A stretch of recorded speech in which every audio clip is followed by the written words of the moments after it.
Welcome everyone, both in here and online, to our program today on the partnership of horses and humans.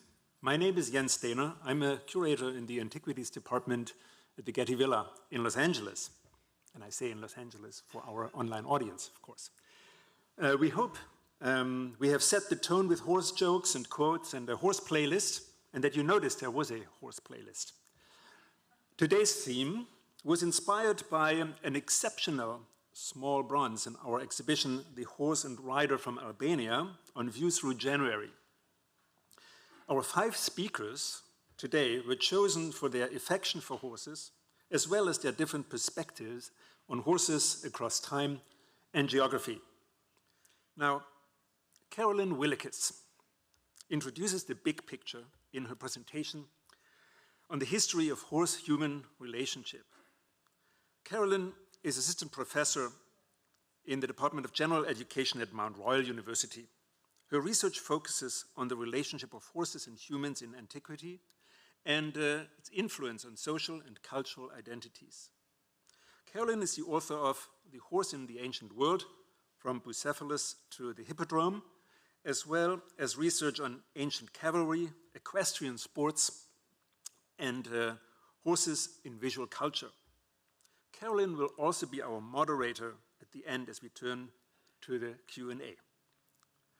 Carol Matoush takes us to ancient Greece and to Xenophon's Guide to Good Riding. Carol is Maffei Professor Emerita at George Mason University. She specializes in Greek and Roman bronzes and chairs the Committee on the International Bronze Congresses. So she brings a special expertise to our bronze horse. In addition to her many publications on bronzes, she has published on ancient Greek horsemanship in Hippos, The Horse in Ancient Athens, and in The Horse in Ancient Greek Art. With Sinclair Bell, we transition to the racehorse in the Roman world. Sinclair is professor of art history and presidential teaching professor at Northern Illinois University, and he has a special interest in Etruscan and Roman sport and spectacle. His publications on horses and chariot racing include chapters in the Oxford Handbook of Animals in Classical Thought and Life and in the Wiley-Blackwell Companion to Sport and Spectacle. He has a monograph forthcoming on the social and cultural significance of Roman chariot races. Now, I wanted to tell you a little bit about the exhibition I mentioned, The Horse and Rider from Albania. Some of you may have had the chance to see it already, and if you haven't, I urge you to check it out after the talk. It's a small one-room exhibition focusing on one particular discovery and its subsequent conservation treatment here at the Getty Villa Antiquities Conservation Laboratories. Now, this bronze horse was discovered 5 years ago in Albania and then came to us as a loan afterwards for a treatment, cleaning, conservation, and analysis. Now here you actually see a photo of the horse taken sort of within minutes, I would say, after it was discovered, and the soil packed around it is still a little bit moist, you can see that. On the map, you see sort of like more or less, you know, the spot where it was found in central Albania, but close to the Adriatic coast, a village named Babunia. And that is a place where an international team of archaeology has been excavating for several years. You see the place is sort of right, you know, to orient yourself right across from the heel of the Italian boot. Now, on the photo on the right, you see sort of like that small hill. That is a Greek settlement hill, an ancient Greek settlement in Babunia, whose ancient name we don't know, but we know there was a small settlement.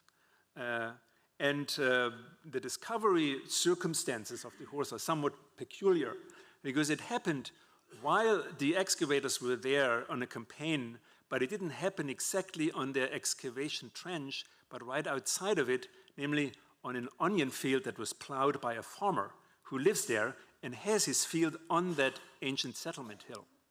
So the archaeologists happened to be eyewitnesses when the plowing was taking place, and they actually observed the farmer and were able to be right there when this horse was brought up from like 1.5 feet deep from out of the soil, and then recovered it. And since then, it has been with the Albanian Institute of Archaeology, and it came to us a couple of years later for treatment. And here you see our head of conservation, Susanne Gensike, in the middle of the process of cleaning and stabilizing this exquisite small bronze. You get a good sense of how big, or rather how small it is. But it's a Greek work of about 500 BC, the very late archaic period. And the hypothesis is that it came to this site in Albania with Greek settlers who started settling there in a landscape called Illyria earlier in the 6th century BC. And not to give too much away of this small exhibition, which I hope you go and check out and enjoy upstairs at the 2nd floor of the villa, here is a sort of side-by-side view of how that statuette came here a couple of years ago and how it has been presented now. And it's not hard to see what an exquisite discovery, not only the horse in itself, but also the very slow discovery of what lied actually underneath all that dirt that was still packed on the bronze when it arrived here. Now, let's get started with our speakers. And I'm asking Carolyn to please come up and get us started. Thank you so much. Thank you.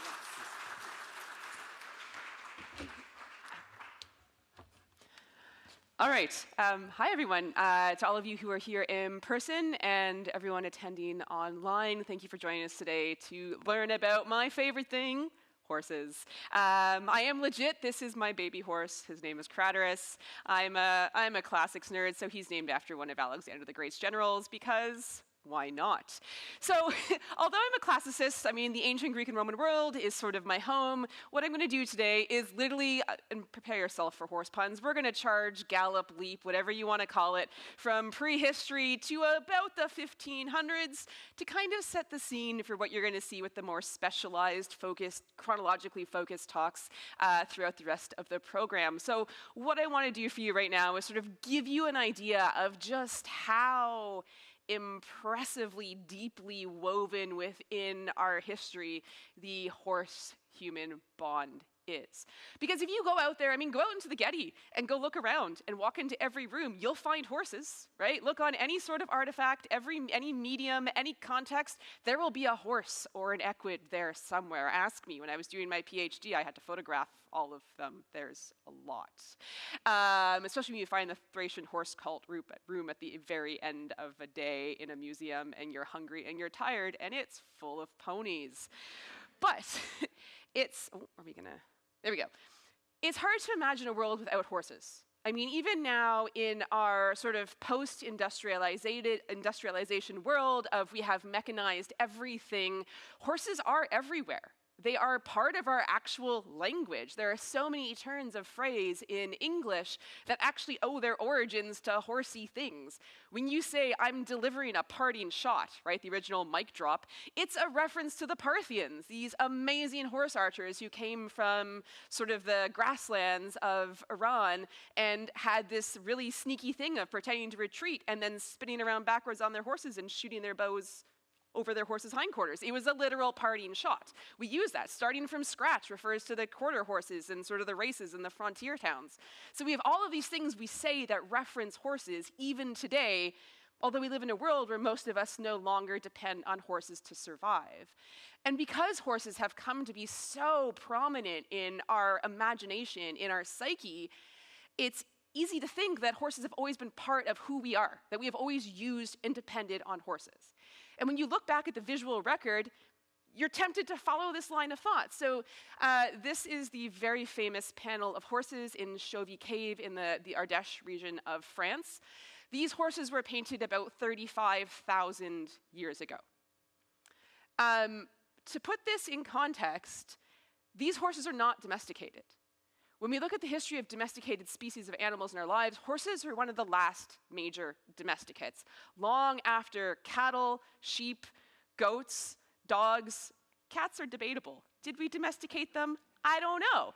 I'm looking at the archaeology, and there is some debate about whether there was a couple periods of domestication, but really, horses are domesticated probably in the mid-4th millennium, so 3500s BCE.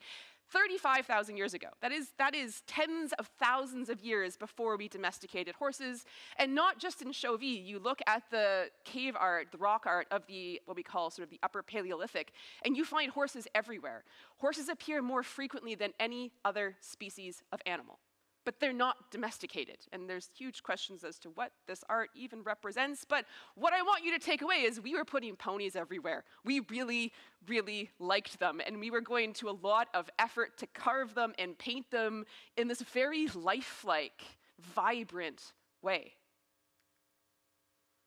And when we turn to domestication, it was a close thing for the horse. So again, it's hard to imagine a world without horses. Even though now they are often like, really fancy, expensive, lawnmowers and our pets and our companions and athletes, the domestication of the horse was a turning point, I suppose, in the fate and the future of the horse. It has been argued that if we hadn't domesticated horses, that the horse would have probably petered out, disappeared, maybe gone extinct. And this may sound extreme, but look at other species of non-domesticated equids. Some, like the quagga, are extinct. The Somali wild ass is a very endangered species. The taki, or the Przewalski horse, is an endangered species. It was extirpated in the wild in the 1960s, has since been reintroduced into Mongolia, into reserves. But most wild species of equids live in a precarious position. They are endangered, threatened, or they are gone. And even when we look at what we call our feral horses, so the descendants of domesticated horses like your Mustangs, your Brumbies, the Wildies, that's what we call them in Alberta, they have a contentious relationship with humans. We aren't comfortable with wild horses, with feral horses. They don't exist in our domestic sphere. They become an object of a lot of conflict. So the domestication of the horse quite literally changed the fate of this animal. But it also changed sort of the fate and history of humans as well. But to give you an idea of how recent, relatively recent, our relationship with horses are, and sort of the tangible usefulness of horses in our society, we can look at this. So this is the Standard of Ur. It's from the Royal Cemetery of Ur. It dates to about, so in the Middle East, dates to about 2500 BCE. It's spectacular. If you get a chance to see it in the British Museum, definitely worth doing. So these are our first war animals. Right? They're pulling these heavy war wagons. They're not really chariots, I suppose. They are equids, but they're not horses. This is around the period of time where we're probably starting to see the domesticated horse making its way into the Middle East. So the horse is domesticated on the Eurasian steppe and then kind of migrates around the world from there through different causes. This is a species of animal, or a type of animal. It's not a species. This is an animal that we call a kunga. So it's a hybrid. It's a cross between the domestic donkey and the wild ass, the onager. So the very first war animals, the first time humans turned to using animals in war, they're not horses. They're something different. They're these hybrids. And even when horses emerge or come into the Middle East and start to be driven and start to be sort of ridden in battle, there's kind of these debates around them. There's a famous letter from the king of a region called Mari, which is in northern Syria, I believe. And it's sort of the early second millennium. It's around 1800, 1700, I think, BCE. And he actually writes to his advisors. He's communicating with his advisors saying, would it be inappropriate for me to be seen riding a horse as opposed to working with, one of these hybrids, right? So we think of the horse as being this elite status symbol, but it wasn't always that, because these other equids, donkeys and these onagers and these hybrids, had existed in human society as a sort of domestic animal longer than the horse had. And when horses come into the Middle East, we see this really interesting thing with language, because there weren't horses there. And so they're referred to in Sumerian as the ass from the mountain, right? The donkey from the mountain. And if we fast forward to this part of the world, again, when horses sort of are brought here and they sort of reemerge here, the indigenous tribes, they didn't have a name for horse, but they had names for lots of other things. So they called them things like big dog or elk dog, because again, they're trying to compare them to the animals that they know, which really speaks to the horse as an introduced species and the impressive way in which this animal moves around the world, because now you find them everywhere, except Antarctica. Not for want of trying. There was a polar expedition that tried to go to the South Pole with horses. It didn't work. Don't use horses. And then Egypt. Right? So the horse is introduced to Egypt again in the 2nd millennium, and it's during sort of the New Kingdom period that you start to see this profusion of horses in the visual culture. And so this is from the tomb of a guy named Nabamun, who was a sort of fairly successful official. I think he was in charge of grain. And one of his scenes, he has this. We have 2 different chariots with 2 different kinds of equids. At the top, you see horses. And on the bottom, it's a hybrid of some sort, whether this is an onager or a mule. And what you are starting to see here is humans representing sort of different ideas of sort of the status associated with equids, right? So on top, we have these 2 horses, they're harnessed to their chariot, and they are ready to go, right? Their charioteer, he's getting in, he's got the reins, right? There is this sort of sense of preparation for forward motion. Right? You're not going to drop the reins. Those horses will be gone. Right? They are spirited and energetic and powerful, high-status animals. You look at the 2 equids on the bottom, and they're like, hey, yeah, we're just hanging out. The chariot, he's just sitting there. He's not even looking at them. The reins are looped around the framework of the chariot. So what we start to see here in sort of the human mind is these different kinds of equids and what they represent. Because that's the thing about horses. There's the ways in which they were actually useful, but then there's the ways in which we as humans used equids to represent ourselves, our societies, our social structures, and all of that fun stuff that we like to complicate because we're human. But my favorite thing to look at is horses being horses, because people will look at horses in art from different periods and say it's idealization, they didn't really, can we look at this as like an actual record of what horses were like or whatever? Well, I don't know, this is, again, it's another relief. It's from Amarna, and someone commissioned a horse scratching his nose. If you look at the Parthenon frieze, the massive, very important temple in the center of Athens, there's also a horse scratching its nose on the Parthenon frieze, and horses scratch their noses. This is Mercury, one of the horses I worked with for a while. He's a jousting horse, and he loves scratching his nose. And what I love about this one is can I get the pointer to work? No, because I'm technologically cursed, but you can actually see his teeth out. He's got his teeth, and he's scratching an itch. And someone put this on a building that they paid for and commissioned. So we see these glimpses of sort of an understanding of horsiness. Same thing here. The Assyrians, okay, they loved their violence. You walk into the British Museum and the rooms that have all of the Assyrian stuff from, Nineveh and Nimrud, these imperial palaces. It is a lot of violence. I feel bad for you go in there with your kids and you're trying to explain why there's all of this massacre happening. I heard one dad tell his son it was because they didn't have TV back then. For an off-the-cuff response, good on you, Dad. But in the midst of all of this literal violence of animals and humans being killed and tortured, and it's a lot, HBO would be proud, we have this, the king's camp, and the horses having a little snack, having a drink at the end of the day next to what appears to be some giant machine, and the groom brushing the horse. Right? So even in these imperial propagandistic contexts, we still see humans and horses just being together.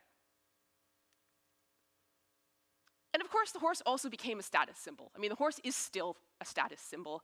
And so we wanted to make, I mean, I think horses are very pretty in and of they are, but we wanted to razzle-dazzle them, bling them up a little bit. So, I mean, we could do a whole thing just on horse equipment, but these are some examples of horse bits. That's what goes in their mouth. The cheek pieces on either side. So this comes from a culture that we call the Luristanians in Iran. And I mean, they are spectacular. Like, someone really wanted to make their horses look fancy. And yes, of course, this is a reflection of the humans who own them, that you can afford this. But also, it's saying something about the animal. You're not putting this on your donkey, right? You're putting this on your horses, right? The status reflects something, and the wanting to glorify the horse and the beauty of the horse is representative of what it meant to humans. Same thing with this bridle. So the leather is new, because leather is an organic material, so it disintegrates over time. I had the privilege of handling this piece. So it's a bridle, it's Etruscan, it is incredible. Like, it is an absolute work of art, it's bronze. So again, you see this spectacular looking bit that goes in the horse's mouth, but the entirety of the bridle is covered in these little individual bronze pieces. There's birds, there's geometric objects, right? Someone wanted to put this on their horse. Right? I mean, even if it's a funerary context, like, someone connected this with their horse. That means that animal means something. And then we get fun scenes. So this is a kylix, it's a big drinking cup in the Metropolitan Museum of Art. So it's called Poseidon's stable. So Poseidon was the Greek god of literally all things manly, right? Like bulls, earthquakes, horses. You see statues of him. He's got like a 36-pack. Like, he was Mr. Masculine. And so, of course, as the god of horses, we have this really, I think, I kind of want to call it adorable, and I feel like Poseidon would smite me for that, scene of his stable. And obviously there's some fantastical elements to it. We have these sort of little archer figures dancing around on the horses' backs. But when you actually look at the horses themselves, there is an understanding of horses that is imbued within this pot. We have, the horses over here. It's working now. Over here, who are like, yeah, I like being brushed, right? This guy, he's getting his face, get a little face scritch. He's clearly enjoying it. But if you know horses, you also know that some horses don't enjoy being brushed. They're twitchy and sensitive. And other horses are like, this is what happens before we work. And so I'm anxious, and I want to know I'm going to go do something. And that's kind of what you're seeing with this horse. He's like, oh, I don't want to stand still, right? So we're seeing this sort of horsiness and a awareness of what it is to be a horse, and the fact that horses are individuals and they have different behavior coming through in this vase. So I showed this vase in a talk I gave in Calgary on Wednesday night for the Archaeological Society. And later on during the question period, someone asked me about whether the Greeks only rode stallions or if they rode mares. And we have this tendency to say stallions because we think of Greek society as being very, very sort of patriarchal, which it is, but that's not really practical for war because it cuts out half of your horse population if you're only riding the male horses. And I made a comment about the fact that the patriarchy is not about horses, and I'm hoping that at least someone in here or online has seen the Barbie movie. And afterwards, two of the organizers came up to me, and they said they were almost killing themselves laughing when I was describing Poseidon and the scene. So it's like Ken's house, the Mojo Dojo Gasta house, but Poseidon's stable. Okay, so there's my pop culture reference. And let me go to a piece that is here in the Getty. I saw it in person yesterday. It is so cool. I love it. So it's Greek as well. It recounts a scene from the Trojan War when the Greek heroes Odysseus and Diomedes go to steal some super duper fancy horses from the Thracian king. Horse thieving, it's a thing. And so, I mean, the poor unfortunate Thracians are very dead. But what I love about this, again, is this glimpse of horseness. Because it's nighttime, horses are prey animals, they are afraid of a lot of things, they are hypersensitive to the world around them. And you can see these horses, they're on both sort of sides of this amphora, are like, what the heck is going on, right? They smell the blood, they probably hear the screams, the stuff, the violence, and they're kind of tethered and like, what do we do? And then these two strangers who speak a different language show up and are trying to steal them away. And so again, you see with what the artist is representing, even though this is a famous moment in the cycle of the Trojan War, an understanding of horse. But we also liked horses for things like spectacle. You know, we didn't just stick them on our walls and put them on our pots. We did use them for different things as well. And the two primary uses for horses, especially in the ancient world and the early medieval world, were sport and war. Not so much agriculture. It took us a while to figure out how to make a horse collar so we wouldn't choke them when they were plowing. So this really does make them a status animal. They're not doing practical day-to-day things. They're not the most practical animals. You will see this again. Sinclair will talk about this in the whole sort of Roman chariot racing thing in much more detail. But again, it gives us an idea of how popular and almost celebrity-like horses became.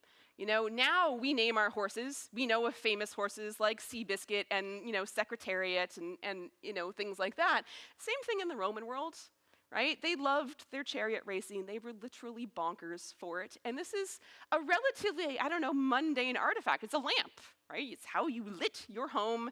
But we have all sorts of lamps with chariot scenes, with circus racing scenes on them. And I love this one because it's not the sort of adrenaline of the race itself. It's a Roman racehorse with like his fan club or her fan club, like sort of surrounded by, you know, members of its group, of its team. I think the idea is that this little sign had the name of the horse on it. So we see how horses become, especially individual sort of celebrity horses, become woven into the fabric of social identity. And it's not just a sort of European Mediterranean thing.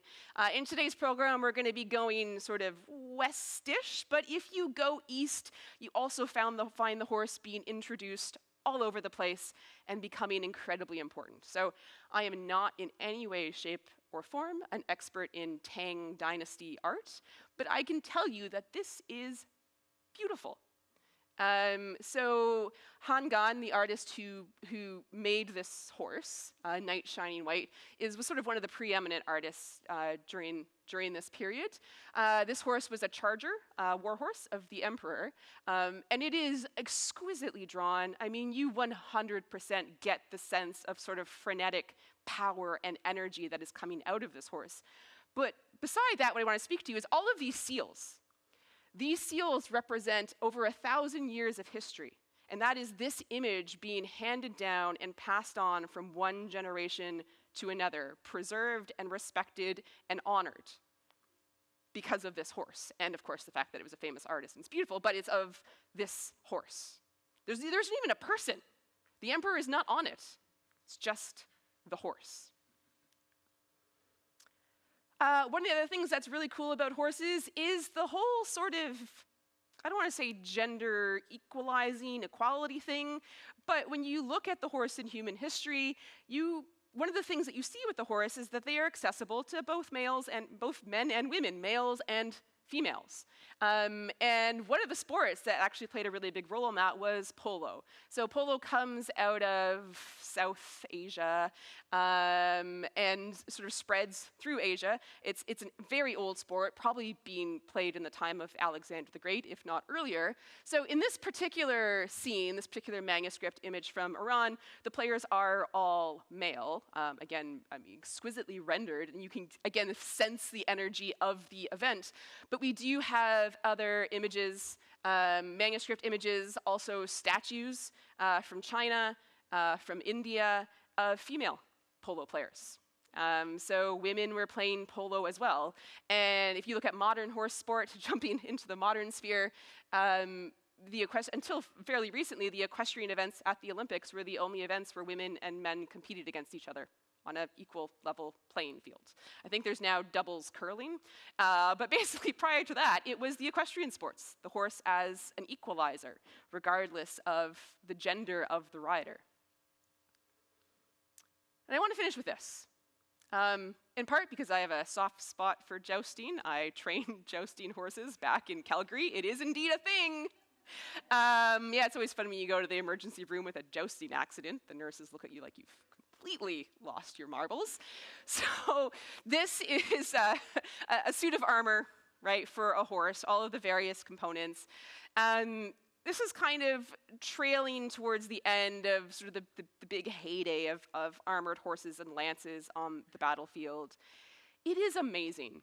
I mean, it is in and of itself an incredible work of art. You know, each individual piece is incised with details, you know, symbols, mythological elements, and this foliage. And it completely covers the horse from the chanfron on his face. And I like that he's been made into a little unicorn. That's a whole other topic we could just fall into. You know, the detail is amazing.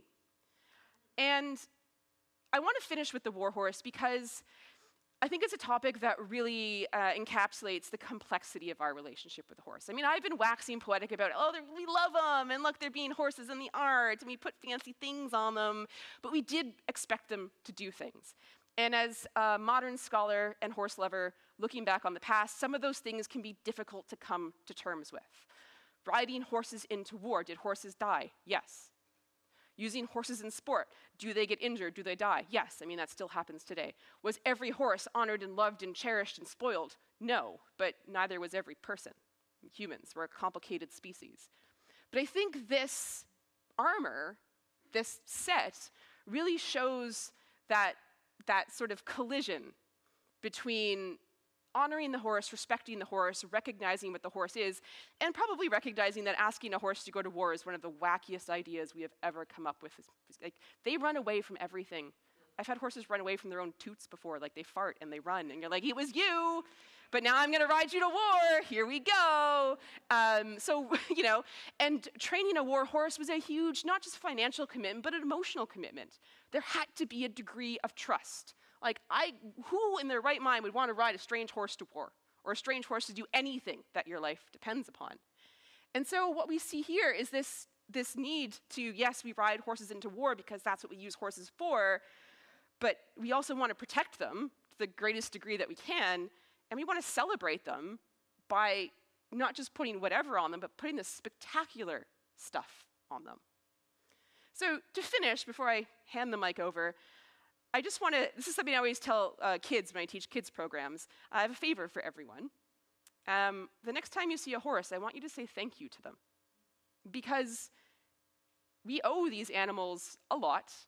I know we live in a world where many of us maybe don't ever really see a horse in the flesh, but to get to where we are today, as you will discover, has depended intimately and deeply upon the fact that these animals chose to accept us. Because you can't make a horse do anything. Like, you really can't. And again, would you trust them if you had to? So we've built this partnership, this deep, emotional, necessary partnership. And yeah, we owe them a lot. So thank you very much.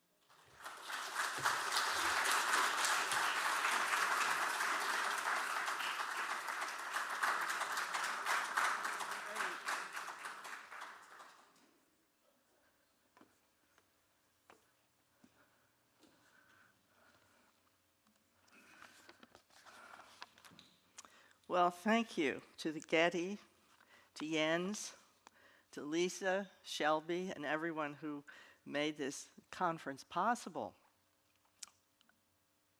I should begin by saying that I took riding lessons at Patty's Riding School in Burke, Virginia when I was 6. And you can see here I'm riding Black Magic, who was just the most fabulous pony I've ever seen. Amazing. Then I got my first horse when I was 7, and I thought she could win the Kentucky Derby. I was sure of it.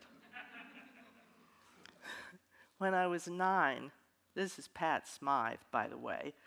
When I was 9, I spent the summer with my parents in England, where I insisted that we spend an entire week at the Royal International Horse Show at White City in London. My parents were not horse people. As a graduate student at the American School of Classical Studies in Athens, I rode on the rocky trails of Mount Parnes.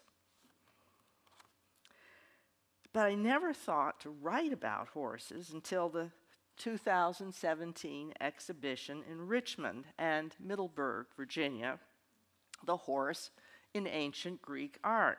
It was curated by Peter Schertz and Nicole Stribling.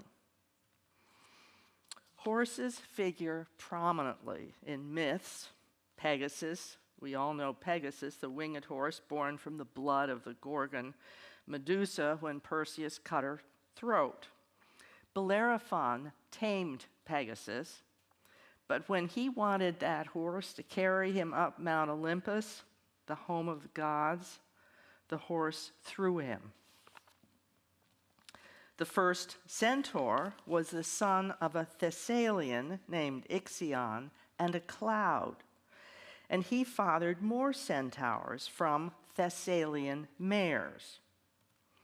In historical times, Thessaly was known for its horses, where there was good pasture land. Thessaly and other city-states put images of their horses on their coinage. And a horse from Thessaly won the first horse race at Olympia in 648 BC. And in Thrace, Diomedes owned a team of fire-breathing mares who ate human flesh.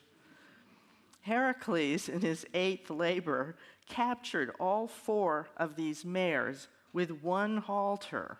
He must have had 4 ropes. And dragged them out of the stable. The uproar brought Diomedes on the run. Heracles felled him with his club, and the mares ate him. After feeding, the mares followed Heracles quietly away and didn't cause any more trouble.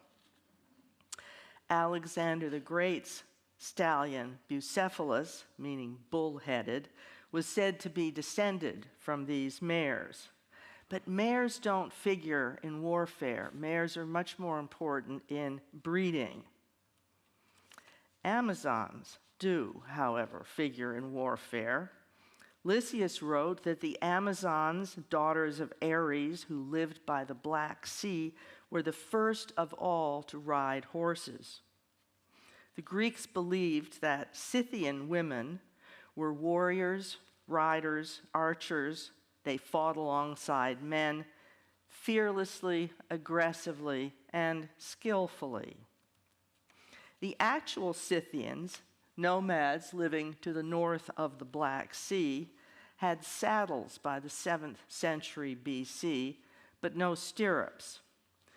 Their bits, like this one, were simple jointed snaffles. Their horses were small, probably ponies under 14.2 hands or 56 inches tall at the withers, that is the top of the shoulder. Each hand is 4 inches, that is by today's measure. If you look at the Parthenon, the riding horses that we see in Greek art are also small and compact. They usually carry youths and men in procession, boys in races, and men hunting. They ride bareback with only bridles, reins in one hand, whip in the other. And now we get to this wonderful Albanian horse and rider.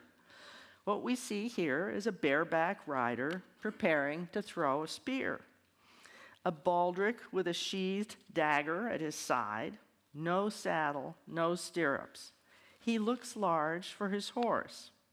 The horse is a stallion, snaffle bridle on his large head, braided forelock, short, thick neck, roached mane, rather long and bristly, a nicely slanted shoulder, short back, well-rounded hindquarters, a long braided tail, which is particularly beautiful to look at, and slender legs, the hind legs bent, the tail vertical. He is not moving at this moment. He may be about to move. In 2016, a necropolis dating from the 8th to the 5th centuries in Phaleron, one of the ports of Athens, yielded 1,500 human skeletons and 14 equids. At least 13 of the equids are male, and all but one of them are between 3.5 and 6 years old, according to Flint Dibble, who has worked with these skeletons. So 3.5 to 6 years, horse years, would be 21 to 26 human years. One was a couple years older. Their height at the top of the shoulder, at the withers, ranged from 12.2 hands, or 50 inches, to 13.3 hands, 55 inches. Today, the cutoff point between horses and ponies is 14.2 hands, or 58 inches. So these horses were definitely ponies by today's standards. But the Norwegian fjord, although a pony to us, is known as the fjord horse, not pony. The Albanian horse falls within this range. The Kekuli text, written in Hittite around 1350 BC, is a manual about training and caring for chariot horses. After that, Simon in the 6th century, followed by Xenophon in the 5th to the 4th centuries, both Athenians, were evidently the first and only writers on horsemanship in Europe before the 16th century. Simon's work doesn't survive, but Xenophon's does.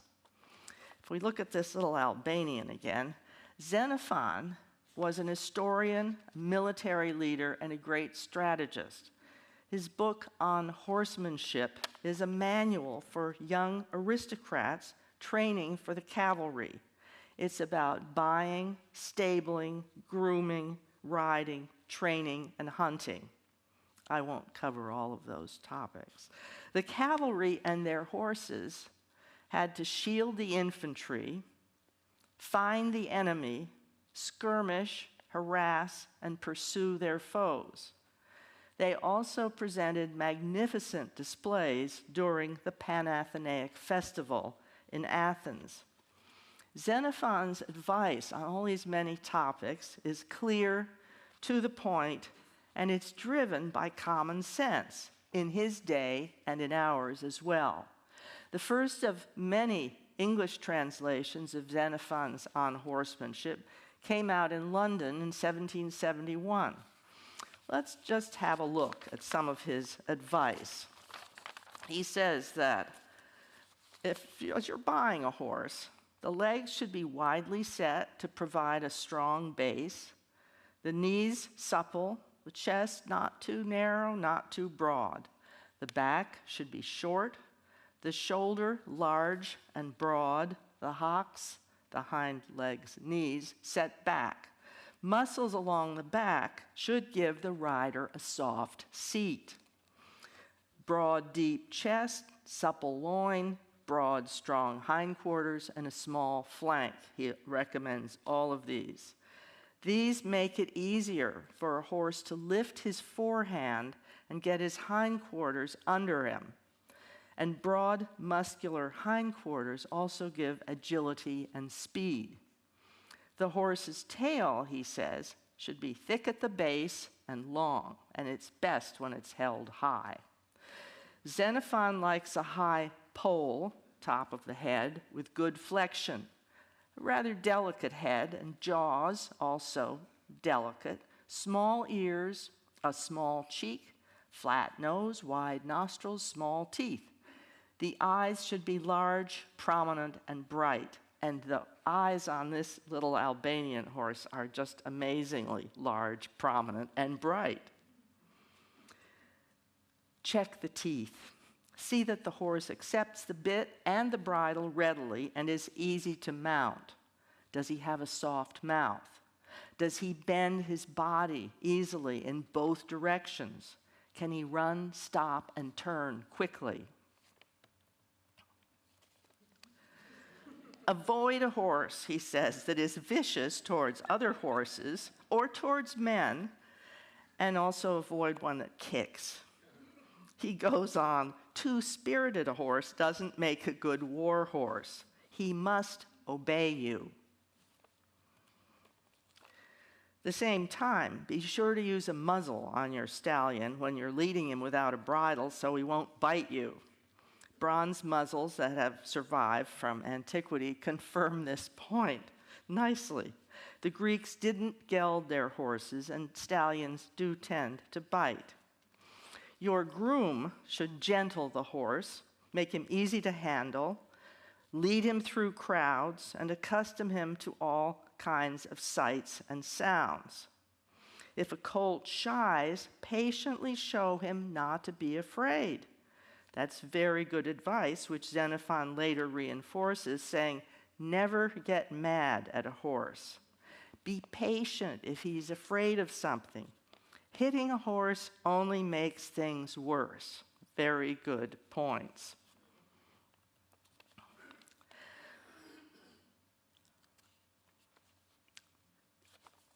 Greek horses weren't shod.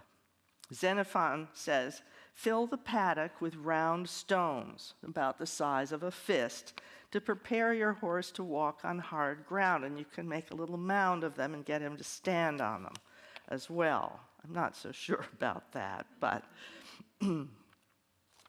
jointed snaffle bits were widely used in classical Greece, but they were a whole lot tougher than what we see today. The Greeks were not taking any chances with their war horses. Xenophon says, train the horse with a rough bit, with discs and spikes, so the horse will not take the bit in his teeth, at which case you lose control. Once he's used to a rough bit, he should behave just as well in the smooth snaffle bit, like the one, the Scythian snaffle or the modern snaffle at the right. If he doesn't, add discs to a smooth bit. In the bronze, we see a typical Greek bridle and bit, but the reins are missing. As you can see here, he has his left hand right at the top of the mane, and you can see that it was holding something, probably the reins. I show you here myself bridling Juniper, my second horse. Xenophon could be teaching a modern class. Bridle him from the near side, the left side. First, put the reins over his head. Then, with the crown piece in your right hand, hold the bit in your left hand and put it in his mouth while inserting your left thumb between the bars at the side of his mouth. Finally, put the crown piece in place. Here you can see I'm having a whole lot of trouble with Juniper. And when I got Juniper and I started out like this, my mother came outside and she said, do you mean to tell me you don't know how to bridle a horse? I said, I do. I forgot. I'm just trying to remember. It was awfully embarrassing.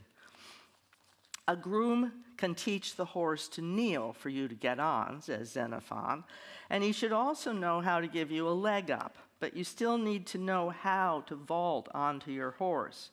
Mount again on the near side, the left side, with the lead rope attached to the bridle so as not to jerk on the bit.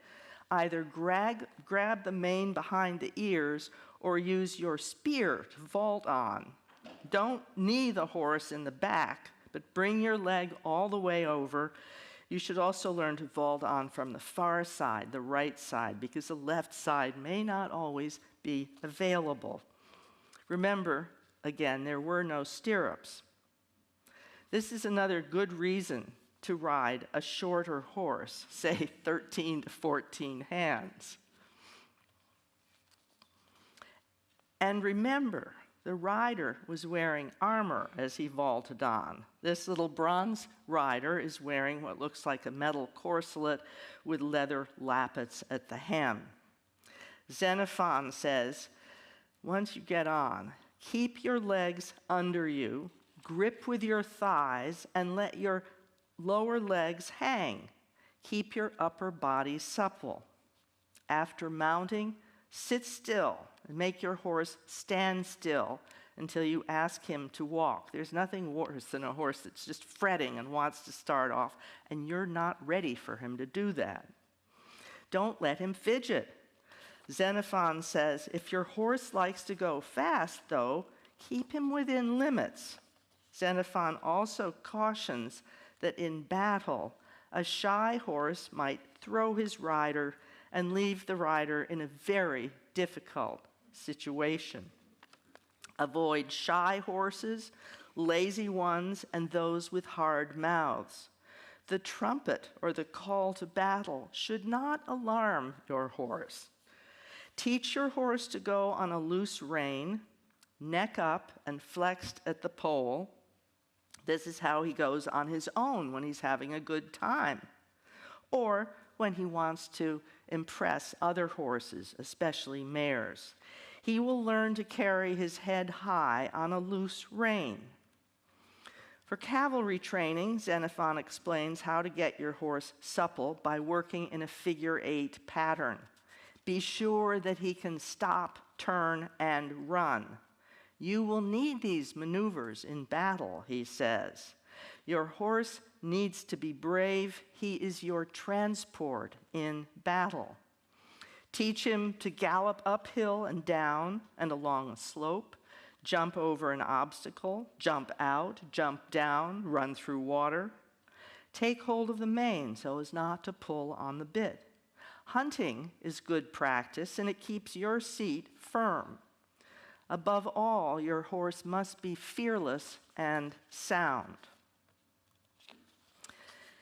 Xenophon says, not all horses have the spirit and the strength for advanced work. They must be supple and short-backed, like the little Albanian horse, with strong loins and flank. When your horse brings his hind legs under him, pull him up with the bit so that he bends and balances on his hocks, his hind legs, knees, and lifts his forehand.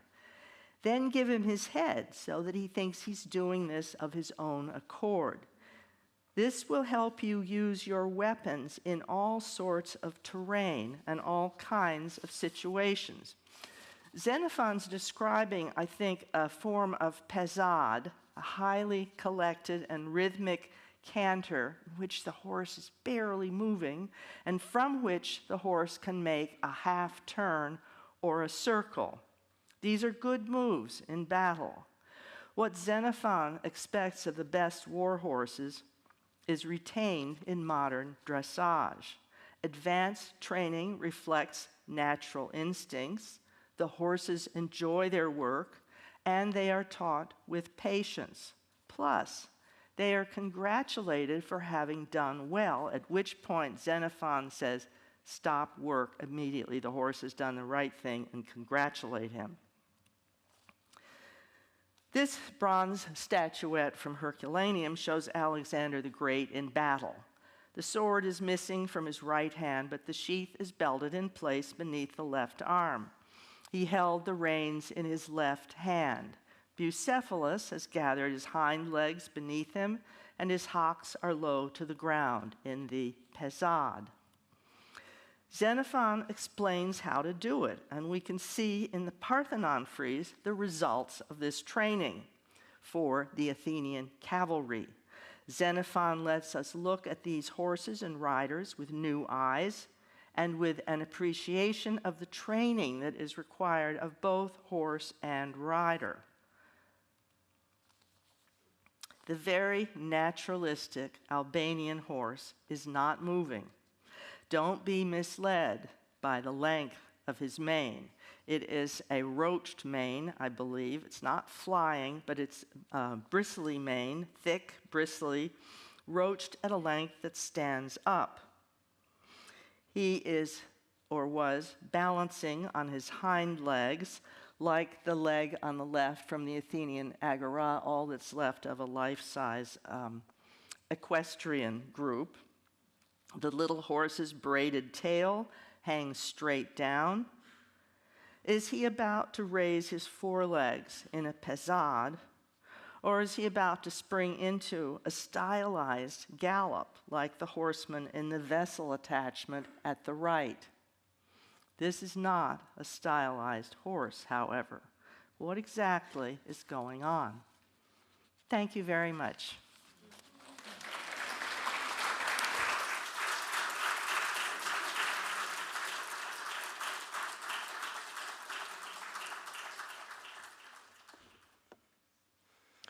Okay, my thanks too to everyone at the Getty for organizing this, Lisa and Shelby in particular.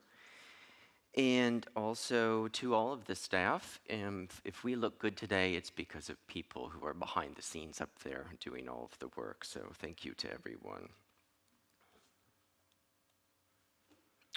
So sometime in the late 1st or early 2nd century CE, a Roman citizen named Lucius Avidius Dionysius passed away, leaving his wife, Claudia, with the solemn task and responsibility of honoring his memory. So she did what every good wife in imperial Rome did, at least those who had the resources. She ordered a funerary monument in stone.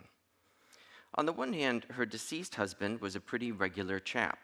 His cognomen, or last name, if you will, Dionysius, was a popular choice amongst freed persons in Rome, and serves here to corroborate his formerly servile status, especially in light of his profession.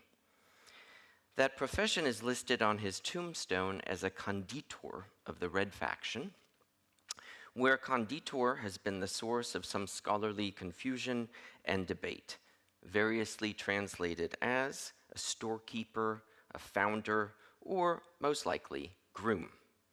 And that takes us to the other hand of his story, because even though Dionysius was not himself rich or famous, he worked with two personalities who were very much both. Their names were Aquilo Niger Canus, son of Aquilo, and Hirpinus Niger, son of Aquilo. They were racehorses.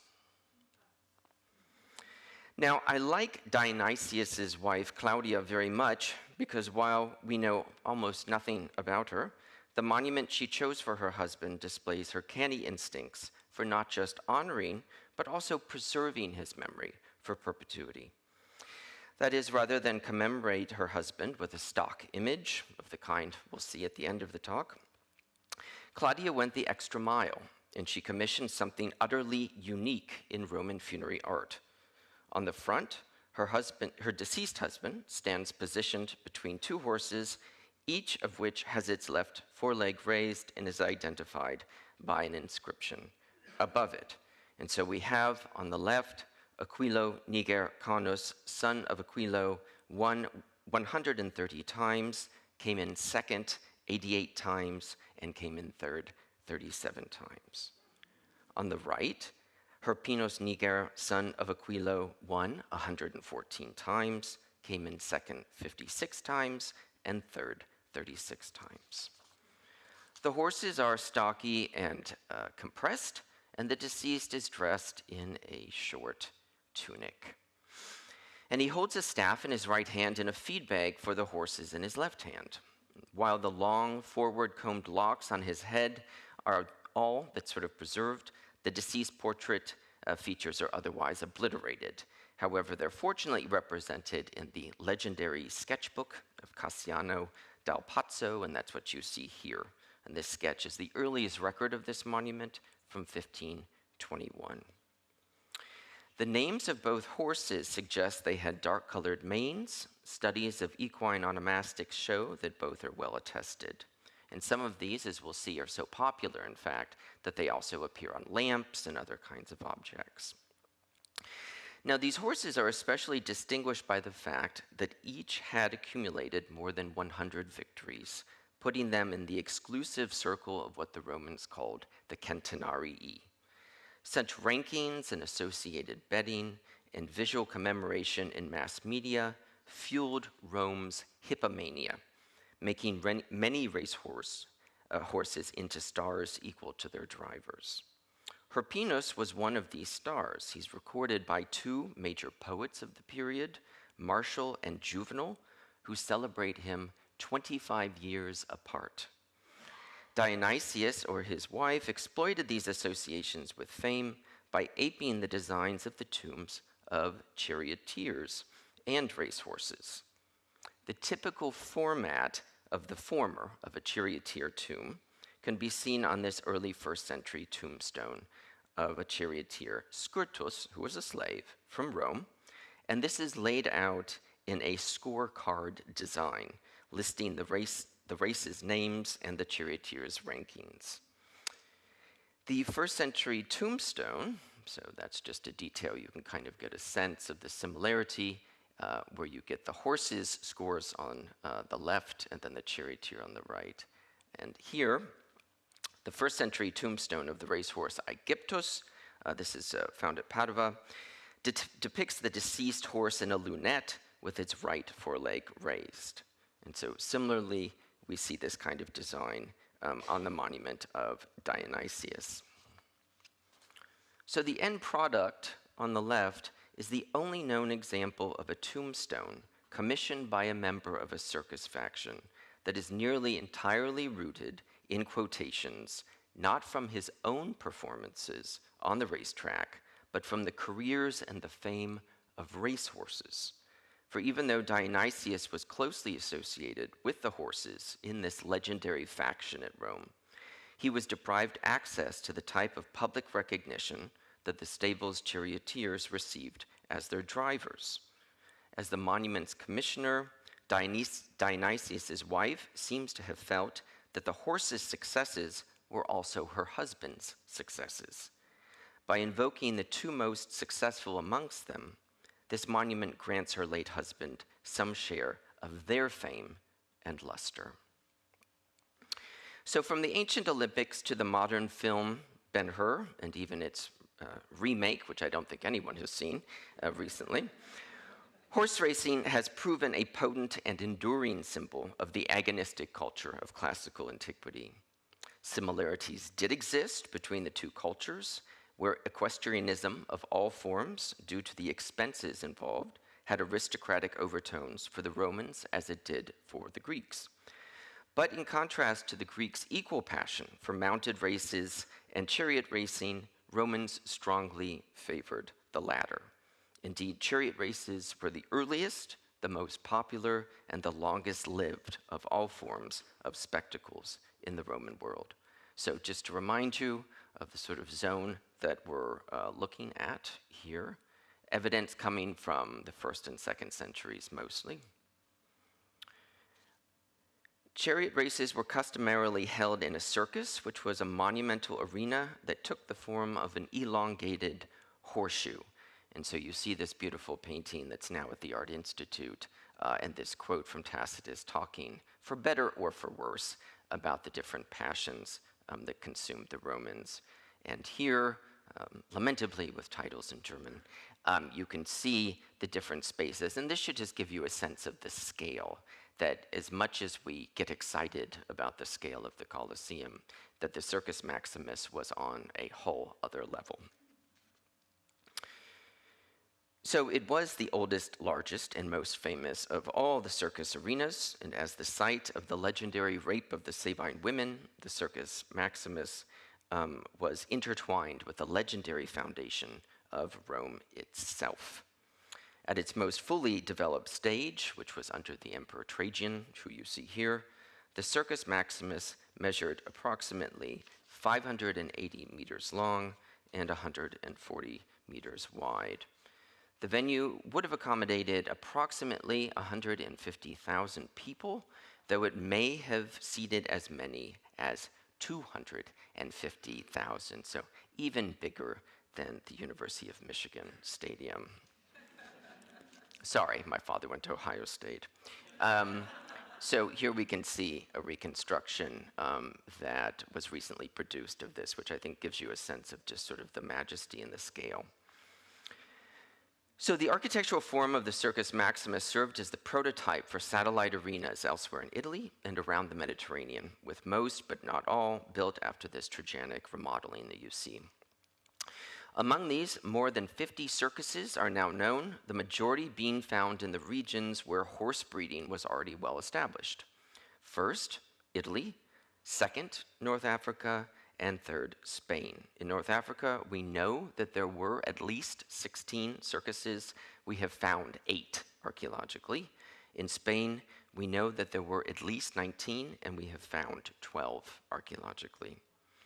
The evidence from other parts of the empire remains patchier, although circuses are found in most of the major cities, especially the capitals of the provinces, including the east, west, and northwest. So in the east, for example, Antioch, in the west, Trier, in the Northwest, a recently-ish discovered circus at Colchester. So this is a reconstruction done by the Germans not too long ago at Trier. And one of the things that I like about this is it just gives you a sense of the monumental scale. And one of the things that we hear about in Roman Latin literary sources is just the noise. That whether you wanted to be, whether you were in the circus or not, you had to suffer the consequences of the competition. And so this gives you a sense of what we're talking about, that it was this, they're very poorly preserved nowadays, and so we never get a sense of what they actually look like, but they were enormous. The number of races on any given day would have varied over time and location based upon a number of factors, including the occasion for the games and also the wherewithal of the game sponsor. How much was he going to spend? However, a record from mid-4th century Rome indicates there were approximately 24 chariot races on a game day and some 66 days of games in a calendar year. So lots of days off. While the exact frequency of the games across the duration of the empire can't be established, it's clear that staging the races required the support of a complex infrastructure. The enormous burden of their cost and organization fell upon the 4 racing teams, or the factions as they were called, that served as contractors. And so it's important to note here that where in the Greek world, the horses and the charioteers and jockeys were a symbol of the owner's prestige, in the Roman world, the charioteers and their horses were the very public face of the business that was the racing faction. Like the charioteers with whom they competed, racehorses became popular idols, and their breeding, their training, their medical treatment, their names, and their alleged magical properties are all well documented by diverse sources. And we have those sources in the form of literary texts, inscriptions like we've seen, and visual representations. Modern estimates suggest that a single day of games required on the order of 700 to 800 horses, and that this demand, combined with the need to supply horses to the Roman cavalry as well, contributed to the rise of an extensive animal trade across the Mediterranean. Both wealthy private and imperial stud farms raised and trained stock for the track in Spain, Sicily, Thessaly, North Africa, and Cappadocia. And their brand marks were clearly visible on horses' flanks, including the names and perhaps also icons of the stables themselves, as we'll see in a moment. Roman authors appear to document a preference for African, that is, in particular Libyan bloodlines in the early empire, and then to prefer Spanish and Cappadocian, as well as Sicilian bloodlines in the later empire. The preference in the early empire for African horses, which are widely singled out for their speed and for their endurance, is further suggested by the inscriptions of charioteers who raced with them. And so charioteers in their funerary memorials are very careful to specify that they raced with African horses, for example. One of them who mentions that he raced exclusively with African horses and won 1,000 victories. Racehorses were also selected according to age and sex and physique, disposition, which we've heard about, stamina, and dexterity. The majority were stallions, though the names of a few mares do exist. Skeletal evidence, what little we have, suggests that the average racehorse was of stocky build and stood approximately 135 to 155 centimeters high. This makes them comparable to a large pony in modern terms, but they would have been considered large animals, to be sure, during this period. So this is a reconstruction of a film that a documentary Carolyn and I actually worked on together. And so I can't cover all the bases today, but if you do want to learn more, this is a shameless plug, I'm sorry. This was 2 years of research that went into this. I don't know if you know the Smithsonian, but the standard is that every single sentence which is uttered in a Smithsonian documentary has to have 2 sources. So, very rigorous. There are no ancient aliens in this. And it's a wonderful thing, I don't know if Carolyn experienced this, is to go on, put 2 years of research in. I poured PhD research into this, And then my spouse looked this up, when it premiered on Amazon, and he said, so all of that research, and you can get your show, you can buy the whole thing for $1.99. $2.99 in HD. So if you want to splurge, but check that out for further details. And this is just to show you an example of the attention, that kind of loving detail which is being spent on these different breeds. And you also see the colors of the different factions. It's a wonderful mosaic and room.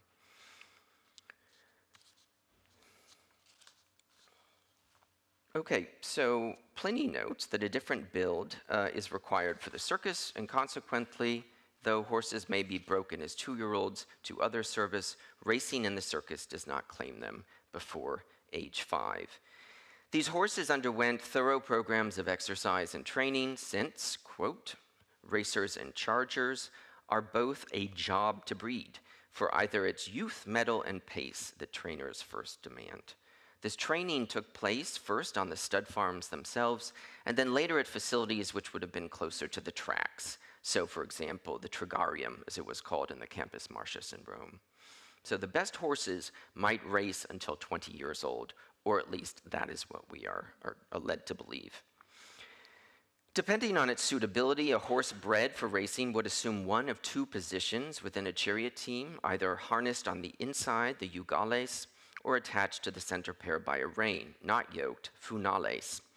The experienced lead horse on the inside left side of the chariot was the most important in the team, since it guided the team around the sharp, treacherous turns of the metai. The metai are those turning posts that you see on the right, those conical turning posts. Because of their pivotal role in the races, the names of these introeugi serve not only on inscriptions for charioteers and also faction personnel, but they even surface in the wider material culture of the empire. These specific kinds of horses are praised in graffiti, in the epigrams of Martial, and they show up on funerary monuments too. And even in curse tablets, that is, people who are going after these horses know what horse to go after in particular. In addition to the stress of the turns, horses' stamina was tested by the length of the course, which at around 5 kilometers was considerably longer than most of the most significant flat races, such as the Kentucky Derby at 2 kilometers, and by repeated races on the same day. So they were really put through a lot, and this is one scholar's attempt to kind of reconstruct the process of the race, which I don't have time to go through today. Racehorses thus endured remarkable trauma and stress over their careers, and literary sources provide insights into their ailments and to their care. The most important of these is Pelargonius's The Veterinary Art, commentaries that were written in the 4th century CE, and that were probably intended for wealthy Roman horse owners or horse breeders. Some of the topics he discusses include leg injuries, such as concussions sustained from the constant pounding on the hard-packed track, or calcified growths caused by blows from axles or wheels to the hooves, joint and tendon stress in the legs and the back, and shoulder injuries resulting from sudden high-speed turns.